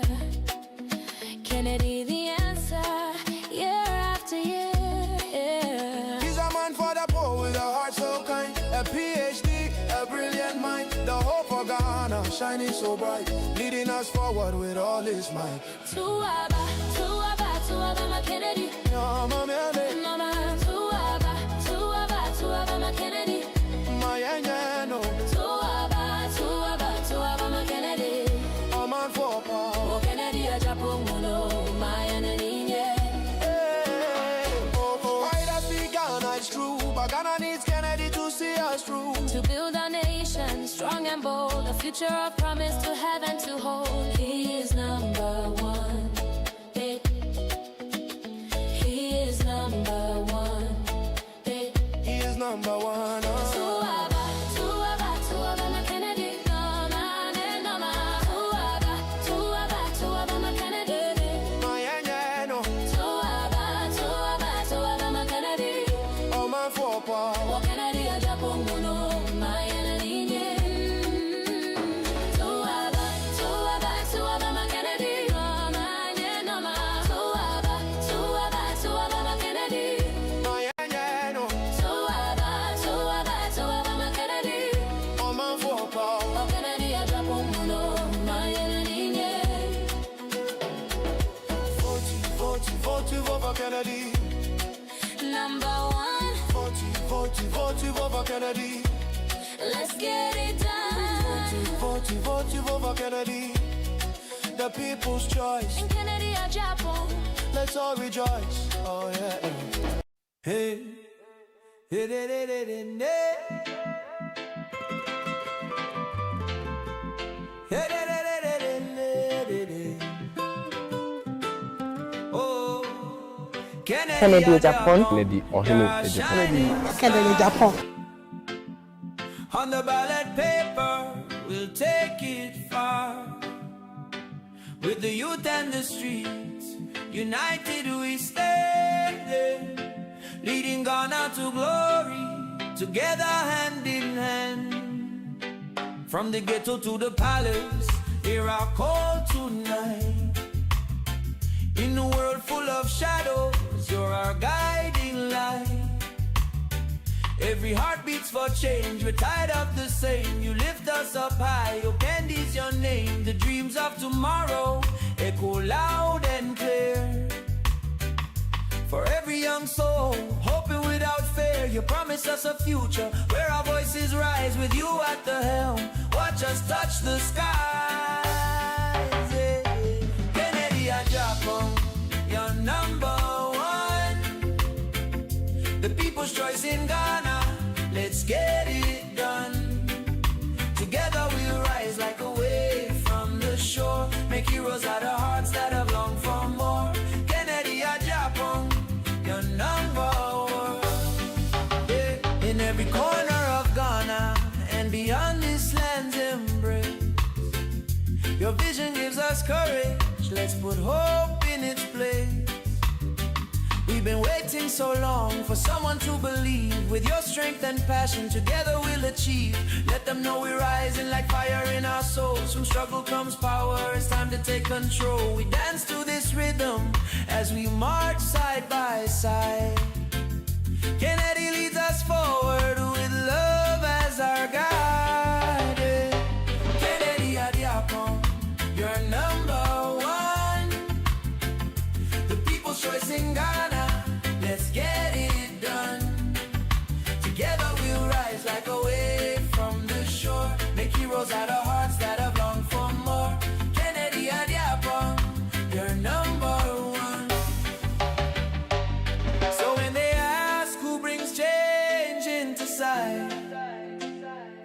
Kennedy Agyapong, the spark ignites night. A future built on hope, where dreams never fade. In unity and strength is where history's made. Kennedy Agyapong, you're leading this song. With each step together, we will write all that.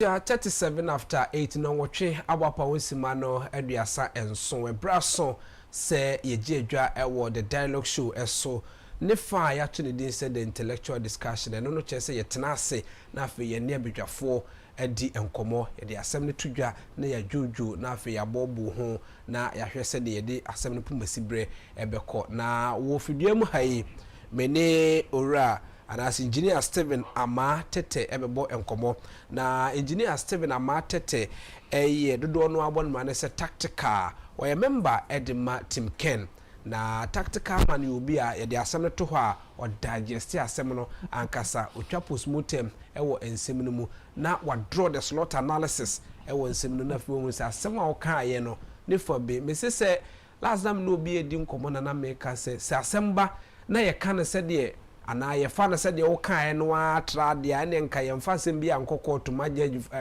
lawyer fo mi ne ko gina ho asem timi ba lawyer ni be gina asem no obeka ne senya e de lawyer we asem o kan ye enko the 10 of the other lawyer no so the same asem na say na asem ye to he wo ga so timi so woti asem na hu ba bia wonje age emfamfa na asem ne kofar by ene say ye bedi sa enkomo na fe so me hwe ne mu say Justice Karen Agyapong so ba be ka me ho na ye di enkomo no ye special assistant de the legal team e wo no menya for Ken akachi ye no mu nyina e be di enkomo a wo so ba be dwane na asem ene enkomo ye ba be di ne mesre production team say omo maye onmenya for Sarah Adwoa Safo nkomo a odi ye no a be du omo ho no na afa abedwafo na nkasa so mo hwe bia wa wutie mi nso so tie bi na ehwe bi na afa so mo kasa omo hunu ba bi omo drum analysis no afa I am here say yen take the personality of by name men nsem no free ho e ba ye no e na ye behwe nsem no aka no sede ye betimi abobo ho afa de edikan ye nimu we de a chew say yes ononyamfo Ken eyobi a onye family and friends nti say ya mame Adwoa mpo ahunu say Ken na minim no onye sa na the political decision as the political future no at stake no obisa say nti wodwen wo ho e chen delegate na ko hu wo mo no wo de bia ya appoint nko ba bi kodisika ya appoint nko ba bi nyesika ma wo ho ene wabusia na delegate na o ma sa tumi no ono de onna hosa ne ho ntete eduru se obeko school a no abe potodwa pa ochewa so na se wa amoa no a ne ba nko school wa amoa no a onye se ye oyare wa amoa no a onye sika sa na de bia ye peno na enya no de ononyamfo Ken pede mawo as delegate opeso o mawo so akwanya ne se wosusu ye bibi fama ho nye da na abekobu nkotodwo obi anim that is what de woka e de acho so obi ka se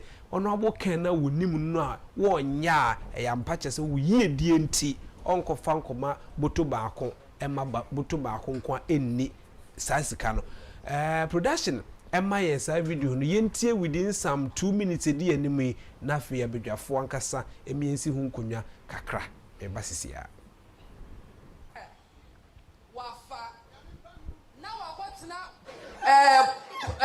Jubilee House. Na mimi CV edda ho. Ya ka CV ya ka wo pa adwuma. Na mo hwe adwuma amaye. Ene somo amasom oman yi ene mama nyoku. Na se dru ho. Na obetimi ahwemanimu aka se oba menene wo mamienu. My appointing no as minister for BB. Agyapong Ghana. Yes. Kukulu. And the Kennedy Agyapong, me no menina wumi no. Oh yeah. It's my political career is at stake. My future is at stake, and my future is with Dr. Alhaji Mahmudu enti medas se o my ekotie ye ana madika aka se adwoanye ye bone enti there's no need say ye beka afa ne honemu masem e baaye no na ye be digest asem no na ya draw the slot analysis between insem no a okaye na wi a honorable Ken ekoye interview anyankopon ya adom o kire beba ha and I believe so beka bia ewo ho the explanation bia ne team point o ka sa ensem ne bro ko UTV no binimu afa nkomo no say honorable Ken o kasa o ka omo echese wono no onye MPP ni ntina o ka omo ye behwe sa ensem no so be refer omo a na chese dwuma mu die no ene ne de mfantimu na mudi sa adwuma no but ni nyina no mpanifo ha na minister mpanifo nyina bi de komadi kai ayi de a cho se me engineer Steven Ama tete dodo na abode ma de se tactical o ha sanso na Justice Kerema Champon and so and as a last ball my striker so I have the tactical and I have the striker here oh I just say tactical my edre boy you tactics na striker and the ashigu am na see enya the winning team no pay commodore me so me tie dwom me interpret between tactical and striker say ye shigo me da say obekam ho me de dwuma ti say striker akwaba me tactical akwaba eni amnia ibate umpumbo boko usue yes adumusimu here pa no pay ni sobra wanya amaye so bebo ani edi nkomo for MPP ye eno renyamfo Ken babedi ani munti but mame ensa ama onua so striker so akwaba na fi ye hye nkomo na striker akwaba yes adumusimu here pa anopensu de say jamra lawyer for the do mo chinti say o kona wa nko lawyer issue ahwa o be kire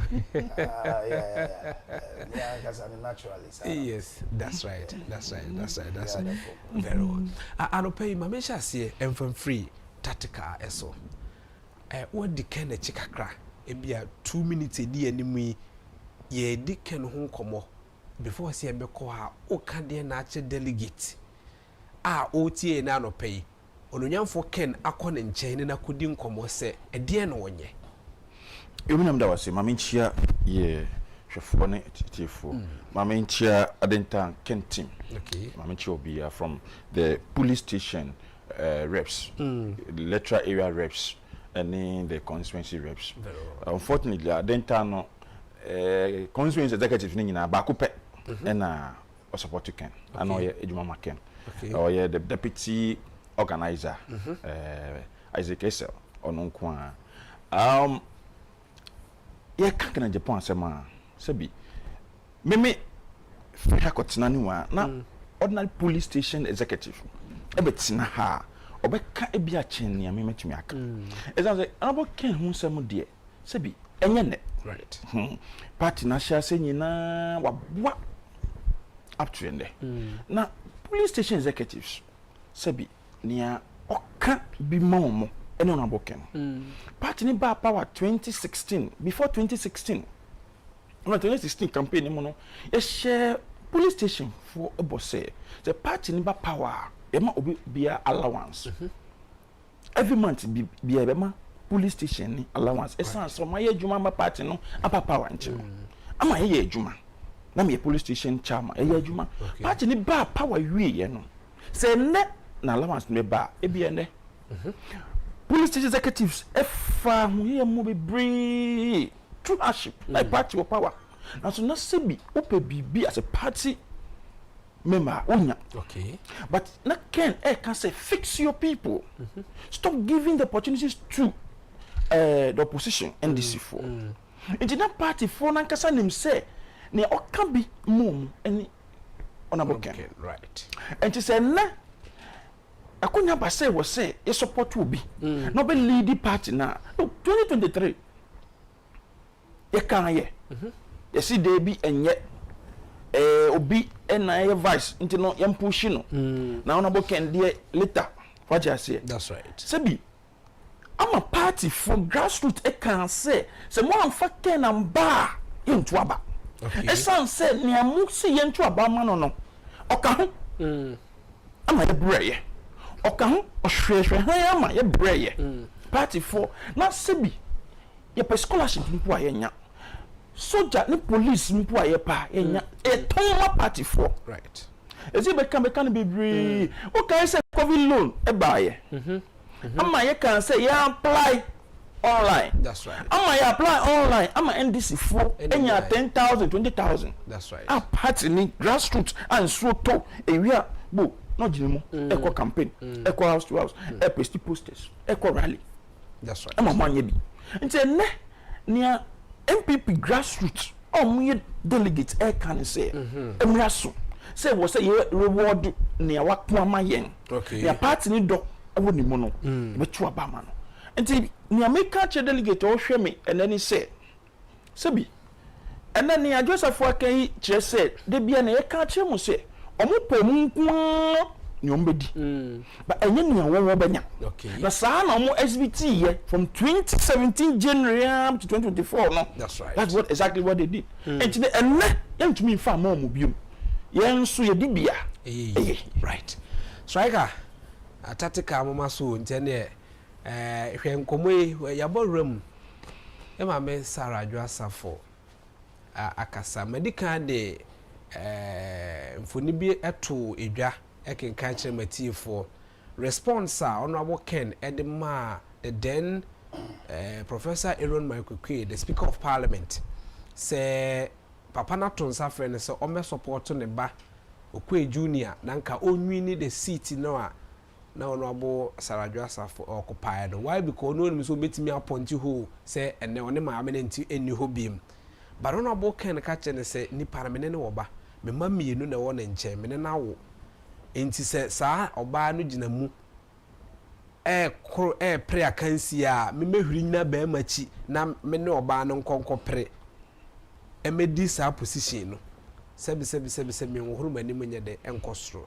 He looked into the face of the Speaker of Parliament Kansa Semechen ebedi wachi ebehwiri di wenum ye campaign e de eboa not even say bia wan say nisika o de beboa e de ya ante but even mpo bedi edimu kura keke no ebe ye campaign ma ono kura na eye evidence di ma obia na ene wabegina ekona bia ohia support to be from okade on freo so we hear support na so wunya kwanya se wo kasa na obi abepochu se be campaign efa etie nipa na wa do you as nipa na to se dem tie wa obekoye wa obeje atuma koye na se wo koye nso a what do be your utterances against nipa no a okoye campaign etie no.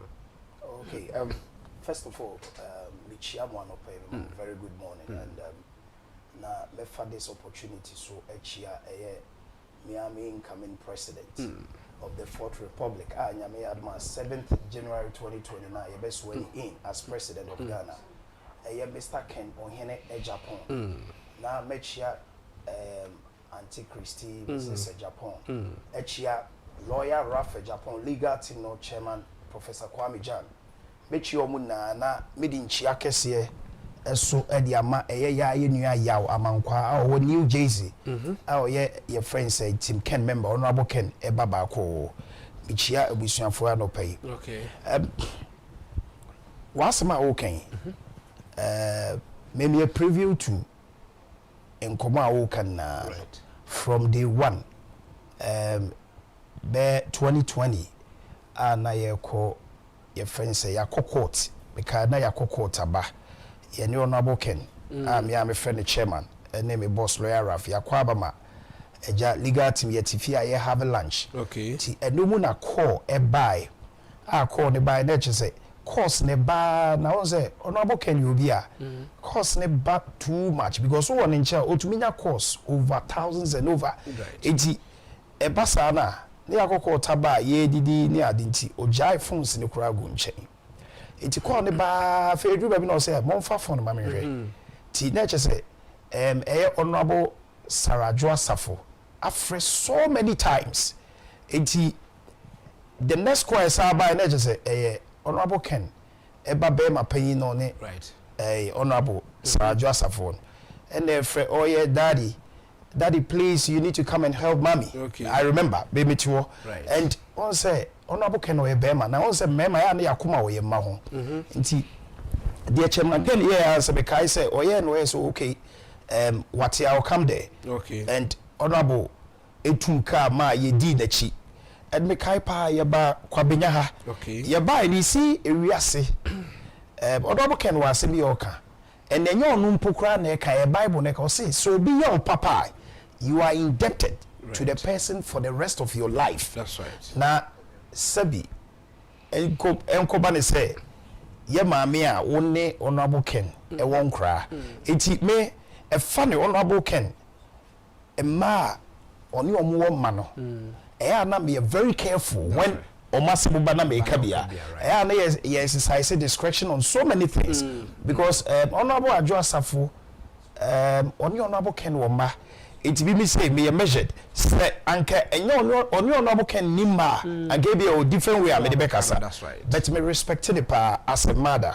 oni me chairman won kra me you know very beautiful kids enti yen kan wan se everybody e kama honorable Adjo Asafo who say once the bible can say Joseph na ni nuanom nim say omo koton na manewu ba na omo nim say omo nim say omo be hye na nimonyam ti enno say me boss lawyer ra for by fie bon come am say I cancel the ye mami kekan die o say na so already wa with him and I'm say because a beautiful thing or your campaign kra na mai wa ma aye beauty that's right see as we obi a we support honorable Kenna you see these are some of the instances who say the win is already there for us okay coming 31st January 2026 we are winning we are winning massively because I say me radio interview omo frame me anopa me ko TV omo ne me can the same way we are so be can the same statement we are winning massively eti honorable Adjo Asafo ade na wa ye no on say no nim say obegu honorable Ken animas bo nim so obehye honorable Ken animonyam mo that's right eti ye ne de ya ne say oni chairman wo ma ye measured ye careful Mr. Obi bia we honorable Ken echitani okay Obi bia wo kasa mo honorable Ken Obi bia wo ta honorable Ken echi Mr. mo we a family issue that's right it is who bia wa no wakasa fa ho you got to be very careful memo obi and the honorable Adjo Asafo atem okay ye de ye jemu ne ya hwe ni di ofo so say ba oboaye enti de be kan na so honorable Ken chema Ken ne won kra okay enti honorable Ken ni remfi because me kai pa say Professor Aaron Michael Quay, then Speaker of Parliament, of honorable no. Now all say we are say na efe. That's right. Of honorable Kai say, me ne wo ma. Ye ni obi ba me ne wo ma. To honorable Ken asemo Kai ni say Mr. Speaker, me ne wo ma o. Sabi me wo mani mu nkosro. Samo mo Kai ne me can exact words because I was there. It me can words honorable use or say sabi Mr. Speaker, me ne wo ma. Me wo mani mu nkosro. Oba me ne wo nkra mienu. Me bitua school fees ade a me ye ni e no no e na hwe nkura no ne sa ne omote enti me dumi nkodi wo ba na chi enyi me nsuru mbu abontin na emom no me meko no makoye campaign kura de ama me mane mame you see it is a wiase yes obi turu kohwe nkwa ye nturu ni hwewu enti ono abo Adjo Asafo de me feel say ye be living it to the conscience you see ye na no be exercise discretion because a family issue ne ye living it to the conscience bibia beautiful yet we ye ni agye and no say na ye ni je nko a honorable na ni kura agye keke a beautiful the omo ye na say ne nkofo no fo so omo push ni ko ka say go yesi omo kan na no the vice president ye no ye hwe no okay because who be lose wa who be prayer no akotum enti so ko be ka say o ministerial position a openti delegate na ono no wase ono abo Kennedy programs and policies say me favor na mo no so ade ne ho no say me political career is at stake e bia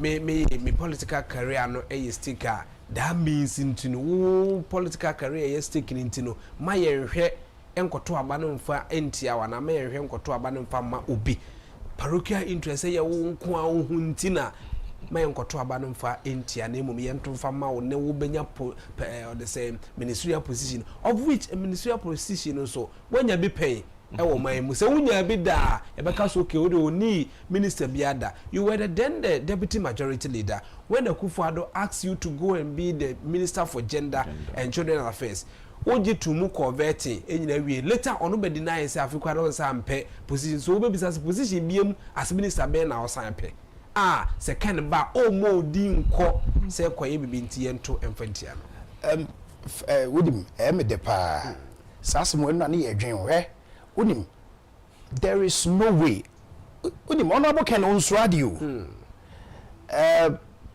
honorable Agyapong honorable was say bibia okay because you see nanka say wa meka sasemi a eno kan ya anka honorable there is no way so honorable be wini honorable wini elections will chroma say no be Ghana mampania based on merit Agyapong CV o credentials na address who di minister yeye who di CEO yeye honorable the adwuma ma wa no NDC di bia no be ba be kasa Ghana ni bia nkasa because already no who are bemu that why year adwuma in the previous government it is honorable ma adwuma why na be kasa no the adwuma ma ne baby mama no but you see on one conscience the timwa and ebuwa le for because and send me a wakeka ne nsem o keka for honorable Ken one the refis on any one kra no and in ma on one edwin sadna for two na ntu say oh I say honorable Ken aminim ne de say moto aba me respect no you see unim men destroy chairman Ken and some become respected is anya atwem ne no we don't like it right hwe obi epewa asema on time show and some be dane na no dua bruni me respect no enti and then one crowd beautiful kids and ekika as we na the ashub unim a beautiful honorable Ken so onyameti ase wana onye na adwen say omo kra Dr. Mahmoud Bawumia won even Dr. Mahmoud Bawumia himself honorable Ken win is obema na adwuma ye okay on time obi awo eyo mo conscience na mo keka nsem bi omo fo say di kra na so omo ba onje omo fo so ye ma me na atoshi okay say before then na atoshi Bawumia 8 o ye mama former vice president and oba ya isi a wa switch camp we honorable Ken embracing why na wa too am ye koyenim enti no wasem ya okay meko tactical so do no sia na bisa because na nsa na honorable Ken kasa wo UTV no say the host no bisa na say honorable na atochi say honorable Ken ka say omo aye kasa nyina ba omi ahase a then ye say the honorable na atochi aka say bi no bisa say asem no aka ne say na atochi no ni me camp ye ko 2023 no ni me camp afi no aba ene kro ba yi onam ha nya say bia me dimu no dimu bi onam ha na me so me na ma ba de bi so chese no ene na so bi nam ha na say value said the ba wa beka ohun but say o ka say oba e wa embrace ni there is a mutual ade bi wo omontemu a bia wa oben omre de wonim de ekoso you know me pesa Ghana for who say me ka so honorable Ken embrace mamena because obia wa open the door very well. Now he want to become the president of the republic it will open the door am obia oje ahiafo oje abubuafo oje escaf oje obia that's right onyiyim honorable Ken onye nipa mu nyiyimu o welcome obia it wow conscience show say oh baby ade iko die e wo say me switch camper oba obeje on time obia but all he say you see enam omwa nioma bi nsem hunu bi o makeka ene nioma hunu bi o makeka dia for honorable Ken enam asesi ano I challenge right because ye nimpa so omo nyomo be papa but omo dwe say see their first nanka papa me very close to him ene makeka nsem bi afa no ho no ti be call obeje mi ana sa na sisi ayo mo but ye de be come omatie me striker metie me honorable Ken ba prekope me a special assistant to the legal team say me kasa minim de maker honorable Ken on two ni promo bia wa kan mo asembo ni whatever wo ba me akampa wa se baby ai ko idie kai ye de kwa ko wie enti wo ba bra onsi obi akwan bra na mo tena wo twen say oh okay twen no wa hwe ye wie elections na wo ba wodim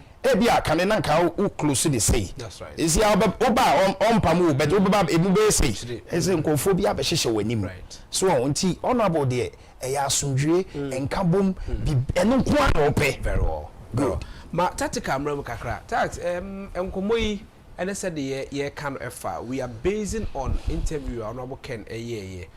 But at one point said the honorable Natoshi di ebaye wajeno but na oka say oh ha and I miss him waha within the campaign. No, it means it seems so ye ma me no crama na ba ma me buy no cameno.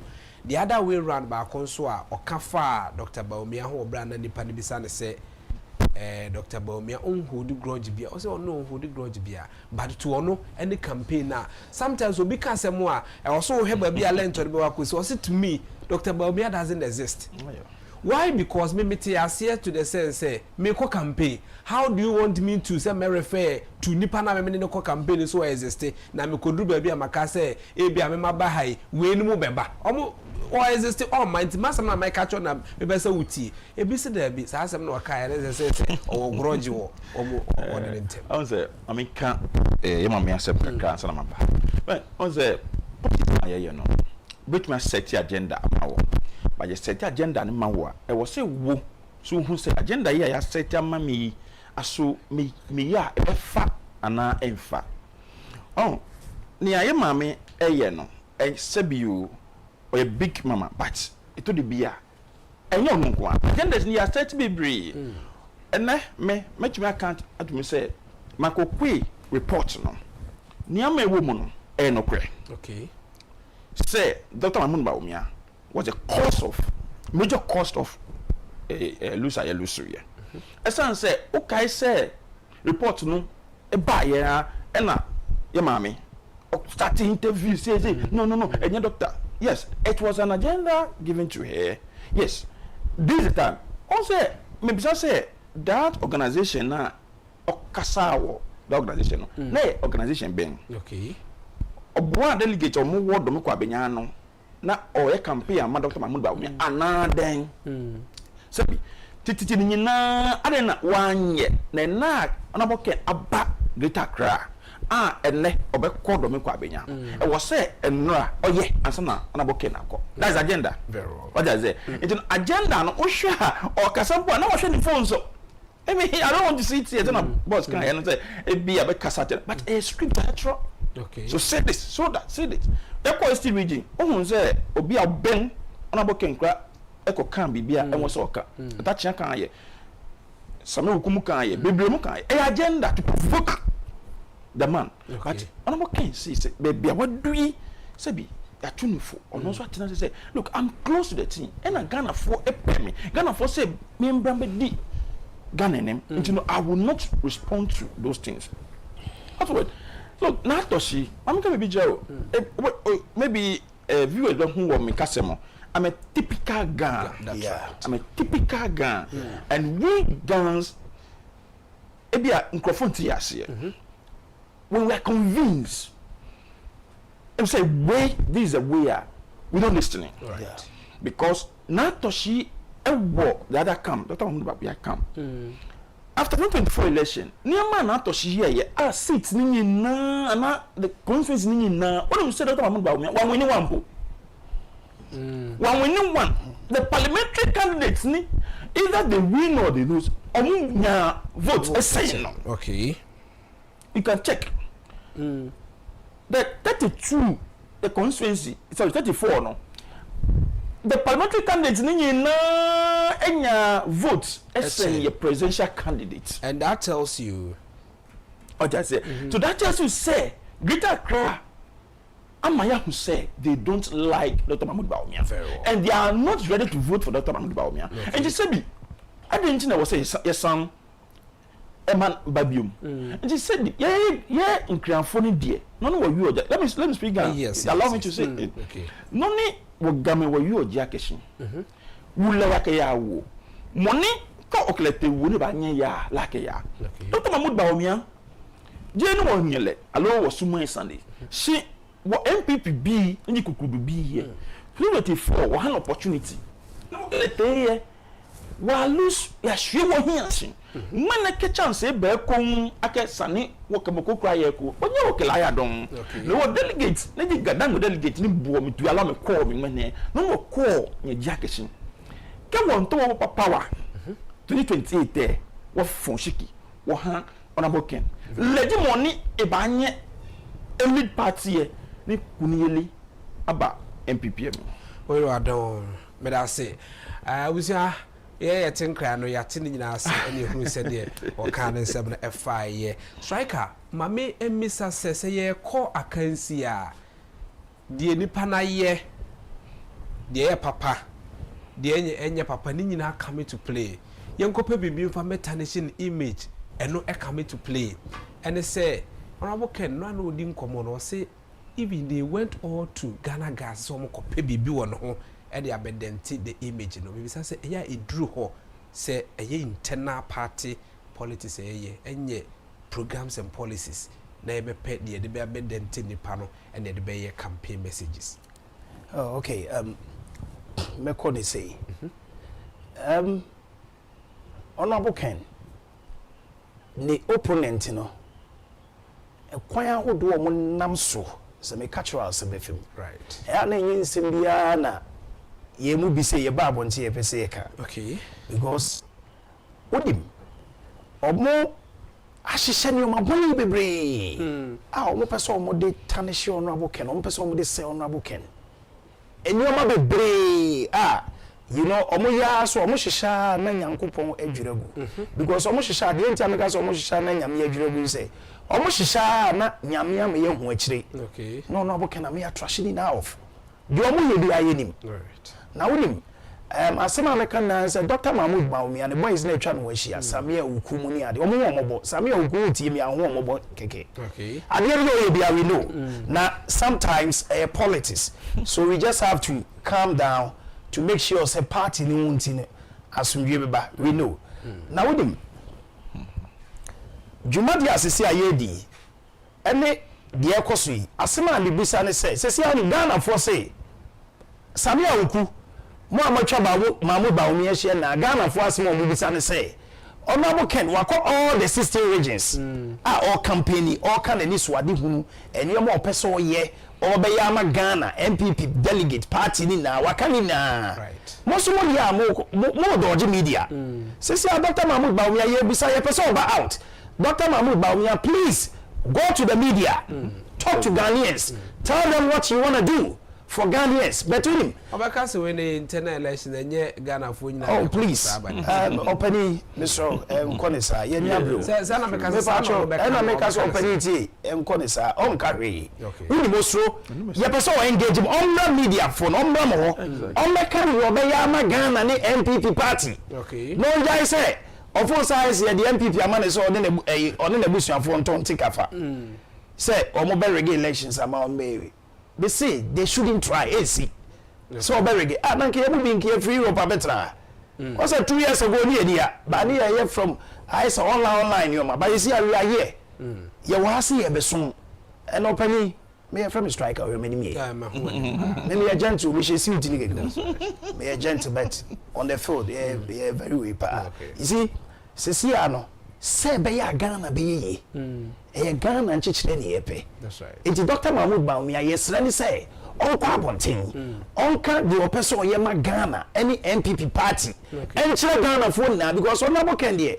obontoa anopai na ye papa nam Sunday wanje na ome Saturday wanje wa ye adwuma sa consistent also last week Friday ni started Greater Accra ogusu ye onje na ome we interview UTV no we ya no SATC enne oba do me kwabenya that's right so adwuma no ye papa ti adwuma na see so much enti aye omo pese de bia omo kansem hu any ade be sansem na ye papa on respond to bia because na me share video na me sre me share ma bronye na krachi okay kansem na me hwani di na me hwani because minim me pa that's right minim me pa all start ya bafia all start ya ba Honorable Ken minim me pa na me hwe no na me hwe na afa me say ni papa obuwa na wo so oji receipt obuwa ni pe wo so oji receipt because with him da bia ye ka omo a odo omo pa no mo na ye obone that's right so wahwa ewia so omo a odo omo na ye obone sambo be ka wo fru ntuma yes right it is see an ba bia adru no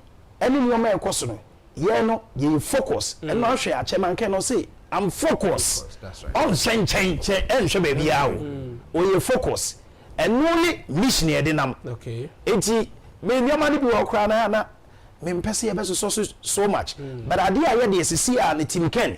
Ye kan say ye ba ko no Ken o born to e kan de obeya ama Ghana ni MPP party.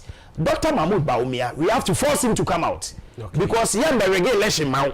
Obakro obi anto abama no. You see Ghana for mpeno. Ghana for ade bi aye kan say yesre MPP delegate say. Only Dr. Mahmoud Bawumia but 2 million times, I swear to God. Okay. Ghana for nto abama no. No kura anya kono. Party ni ya she won munyam 16 years.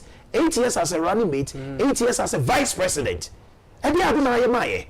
Osoya na mo bisti anema me. One first year. Na kosa sisifia. Ye first year ma na kosa sisifia. Ye ba be bu mama. You tell them street kwa traffic light yase. Shamadina traffic light yase. Ko Zongus. Ko Kumasi Central Market mo ko Kekos Kotokuraba Market. Ko she you te ebre. Okay. Emma etie nisu. Emma enya hospital bed in naso. Yeah, be solve this problem. Honorable Baba solve the problem where after na Jofo say be so say brand be sasifia. Yes so sad ni so. All right. It here the Yesram people delegate say Yesram mo ya papa nsa da nsayem. And opay you show many opani et ye na yensa da ensayem. And Yesram people delegate all over Ghana. Okay. Say emprempre wo media. Onyame o de mre ene na na ye na ade. Right. Season e wo mi your honorable Ken season into your monfanemra. But I was what striker enka tatika so akasa tatika mame emra ho na honorable Ken e kasa no oka say they shouldn't dare say ombe regulation and so memajo so be wia this election because the 2023 there na okoin ohuniema bebre e course striker so akasa say me hunu say ohama eho hama no ho adai team Ken most sensible say they wanted to do that, but they did it. Omo yeah. Na sabi you kwasi abibi no. Ya entina so. That's right. And I don't think say betina se ama sibium. No. Entumi ensibium.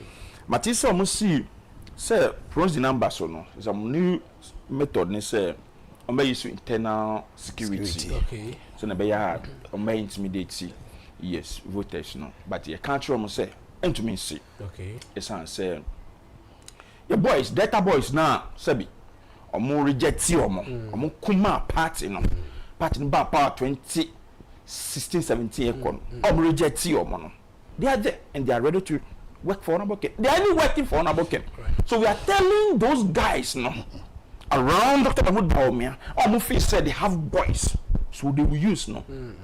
No, it won't work. Right. They should not there, just as about said. As I say, every constituency be no, the boys will be around there. Right. And so nobody should there.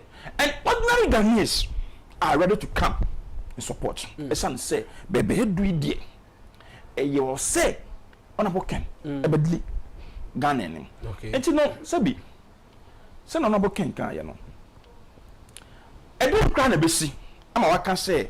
Now no Ghana police and my security I'm to about 2023 this time they will see where you should now security but as a party committee in so you still police now not I'm supposed okay fine that is it that should be it but say omo insist say ni omo person omo yenti no omo be use internal security ama internal security no obi ma consolati omo boys e dia padia sabi a baby before. All right. Now, I can say, Sebi, as Team Ken, no, your boy, every constituency be a boy. Right. In the new planning, and then you move so more. Now, I can actually delegate and say, Sebi, near what momo, near what blomo, near what party, no, near Ghana for can say, so only money came back dear, so money came back there, but look. Jina zongo jansha na wo hia nipa 10 out of 10 7 be can tell say no the ken buy be to am look na dangerous ni say out of that 7 na omo kasa no say one fa ken number out of 7 no 4 and 5 and trouble and that was what happened 2024 and now omo accuse obi say e ken na ye look they told you omo man will signal say one you say ya it's a conditional. What you say, dear? And you say, you say, your papa, dear, any delegates. It's remo. Mama yentu aba. Emma Onaboken. Right. Coming 31st January. Na sebi party no. Infinite mapa infra. Na inkoye no. Abusia ye de djuma de no be see, but before that no ma striker era pen de app na ye sorry e wo djuma de so striker na se de we be ka sama we ataso de obi a otie TV a onye sympathizer of Ken e be ka se de sama we ataso as ntokwa no mkwa kokun. Oh. Commodore meboa. Okay. The atini young kokontokwa. Okay. You see on say yeah Ghana for na you misjudge dodo. Sometimes you say Ghana for so we will be a wakukudru to speak your mind. You say it as it is. Yeah, no more. Right. Or more how be I don't know. Winning. Yes, I see I know. One said last week we buy me kind. Mistakes be a year no can you atwam ne you. And as I say, you need that. You say vigilant. You need that. Into security wise, and say no, chairman can no abo can no kind. Or say they shouldn't try it. Security wise, say you money here. Right. Now security we are any control. Apart from say, a bind police state, immigration, military. No. Say boy say what field? You any control. Let me cry me a young man and war striker. They will more be control. Very well. Ah, we am penny for say me so omo nim sidia because I say ye dini ama obi edi ye nsisi nipa mo afeda mo be pruning omo try me da say enti ye me so Commodore ye yabre enti me so asema me kan na say EPP delegates eye team Ken honorable Ken eni ni team na asema ye ka kire mo ne say Ghana for say mo de honorable Ken ba ye beto amamo very well uko trotro mu uko dwam uko baby bi a be ko Ghana aboso kan baby a oduru wo mo say striker mo de honorable Ken ba dia e beto ama no eti MPP delegate yesra mo shade Ghana fo pe da say ti medamase ya me sha Commodore that's papa striker baby a ye de djumadi ye dre embebe so ye do transma me ne so ye nyina be so ya bo ye abre be so ya bo na Kenneth opoku mensa so tie ne nani age enkomo a ye di hu ne we obi a deliver the message no that is what the peno na delegate for so pen ye be send delegate say semu ampanifo ya kan manchwo ma no ngofo nkwa akoto number 1 efemo no nyafo Kennedy akompre kwa Agyapong na ne papa intim emra medin e de kwame abo akuda kwama obi frem e komoto me na medi djumadi e ho chia me ote ora Steven amatete enka tatika na osanso tie Justice Kerem Agyapong enso enka striker omi na mebo ama edi djumadi na drum pepe so it say yes sorry so emphasize down from the production team from camera to MCR na nyangopon ya adom a wo chena yebese ye share e wo dialogue show eso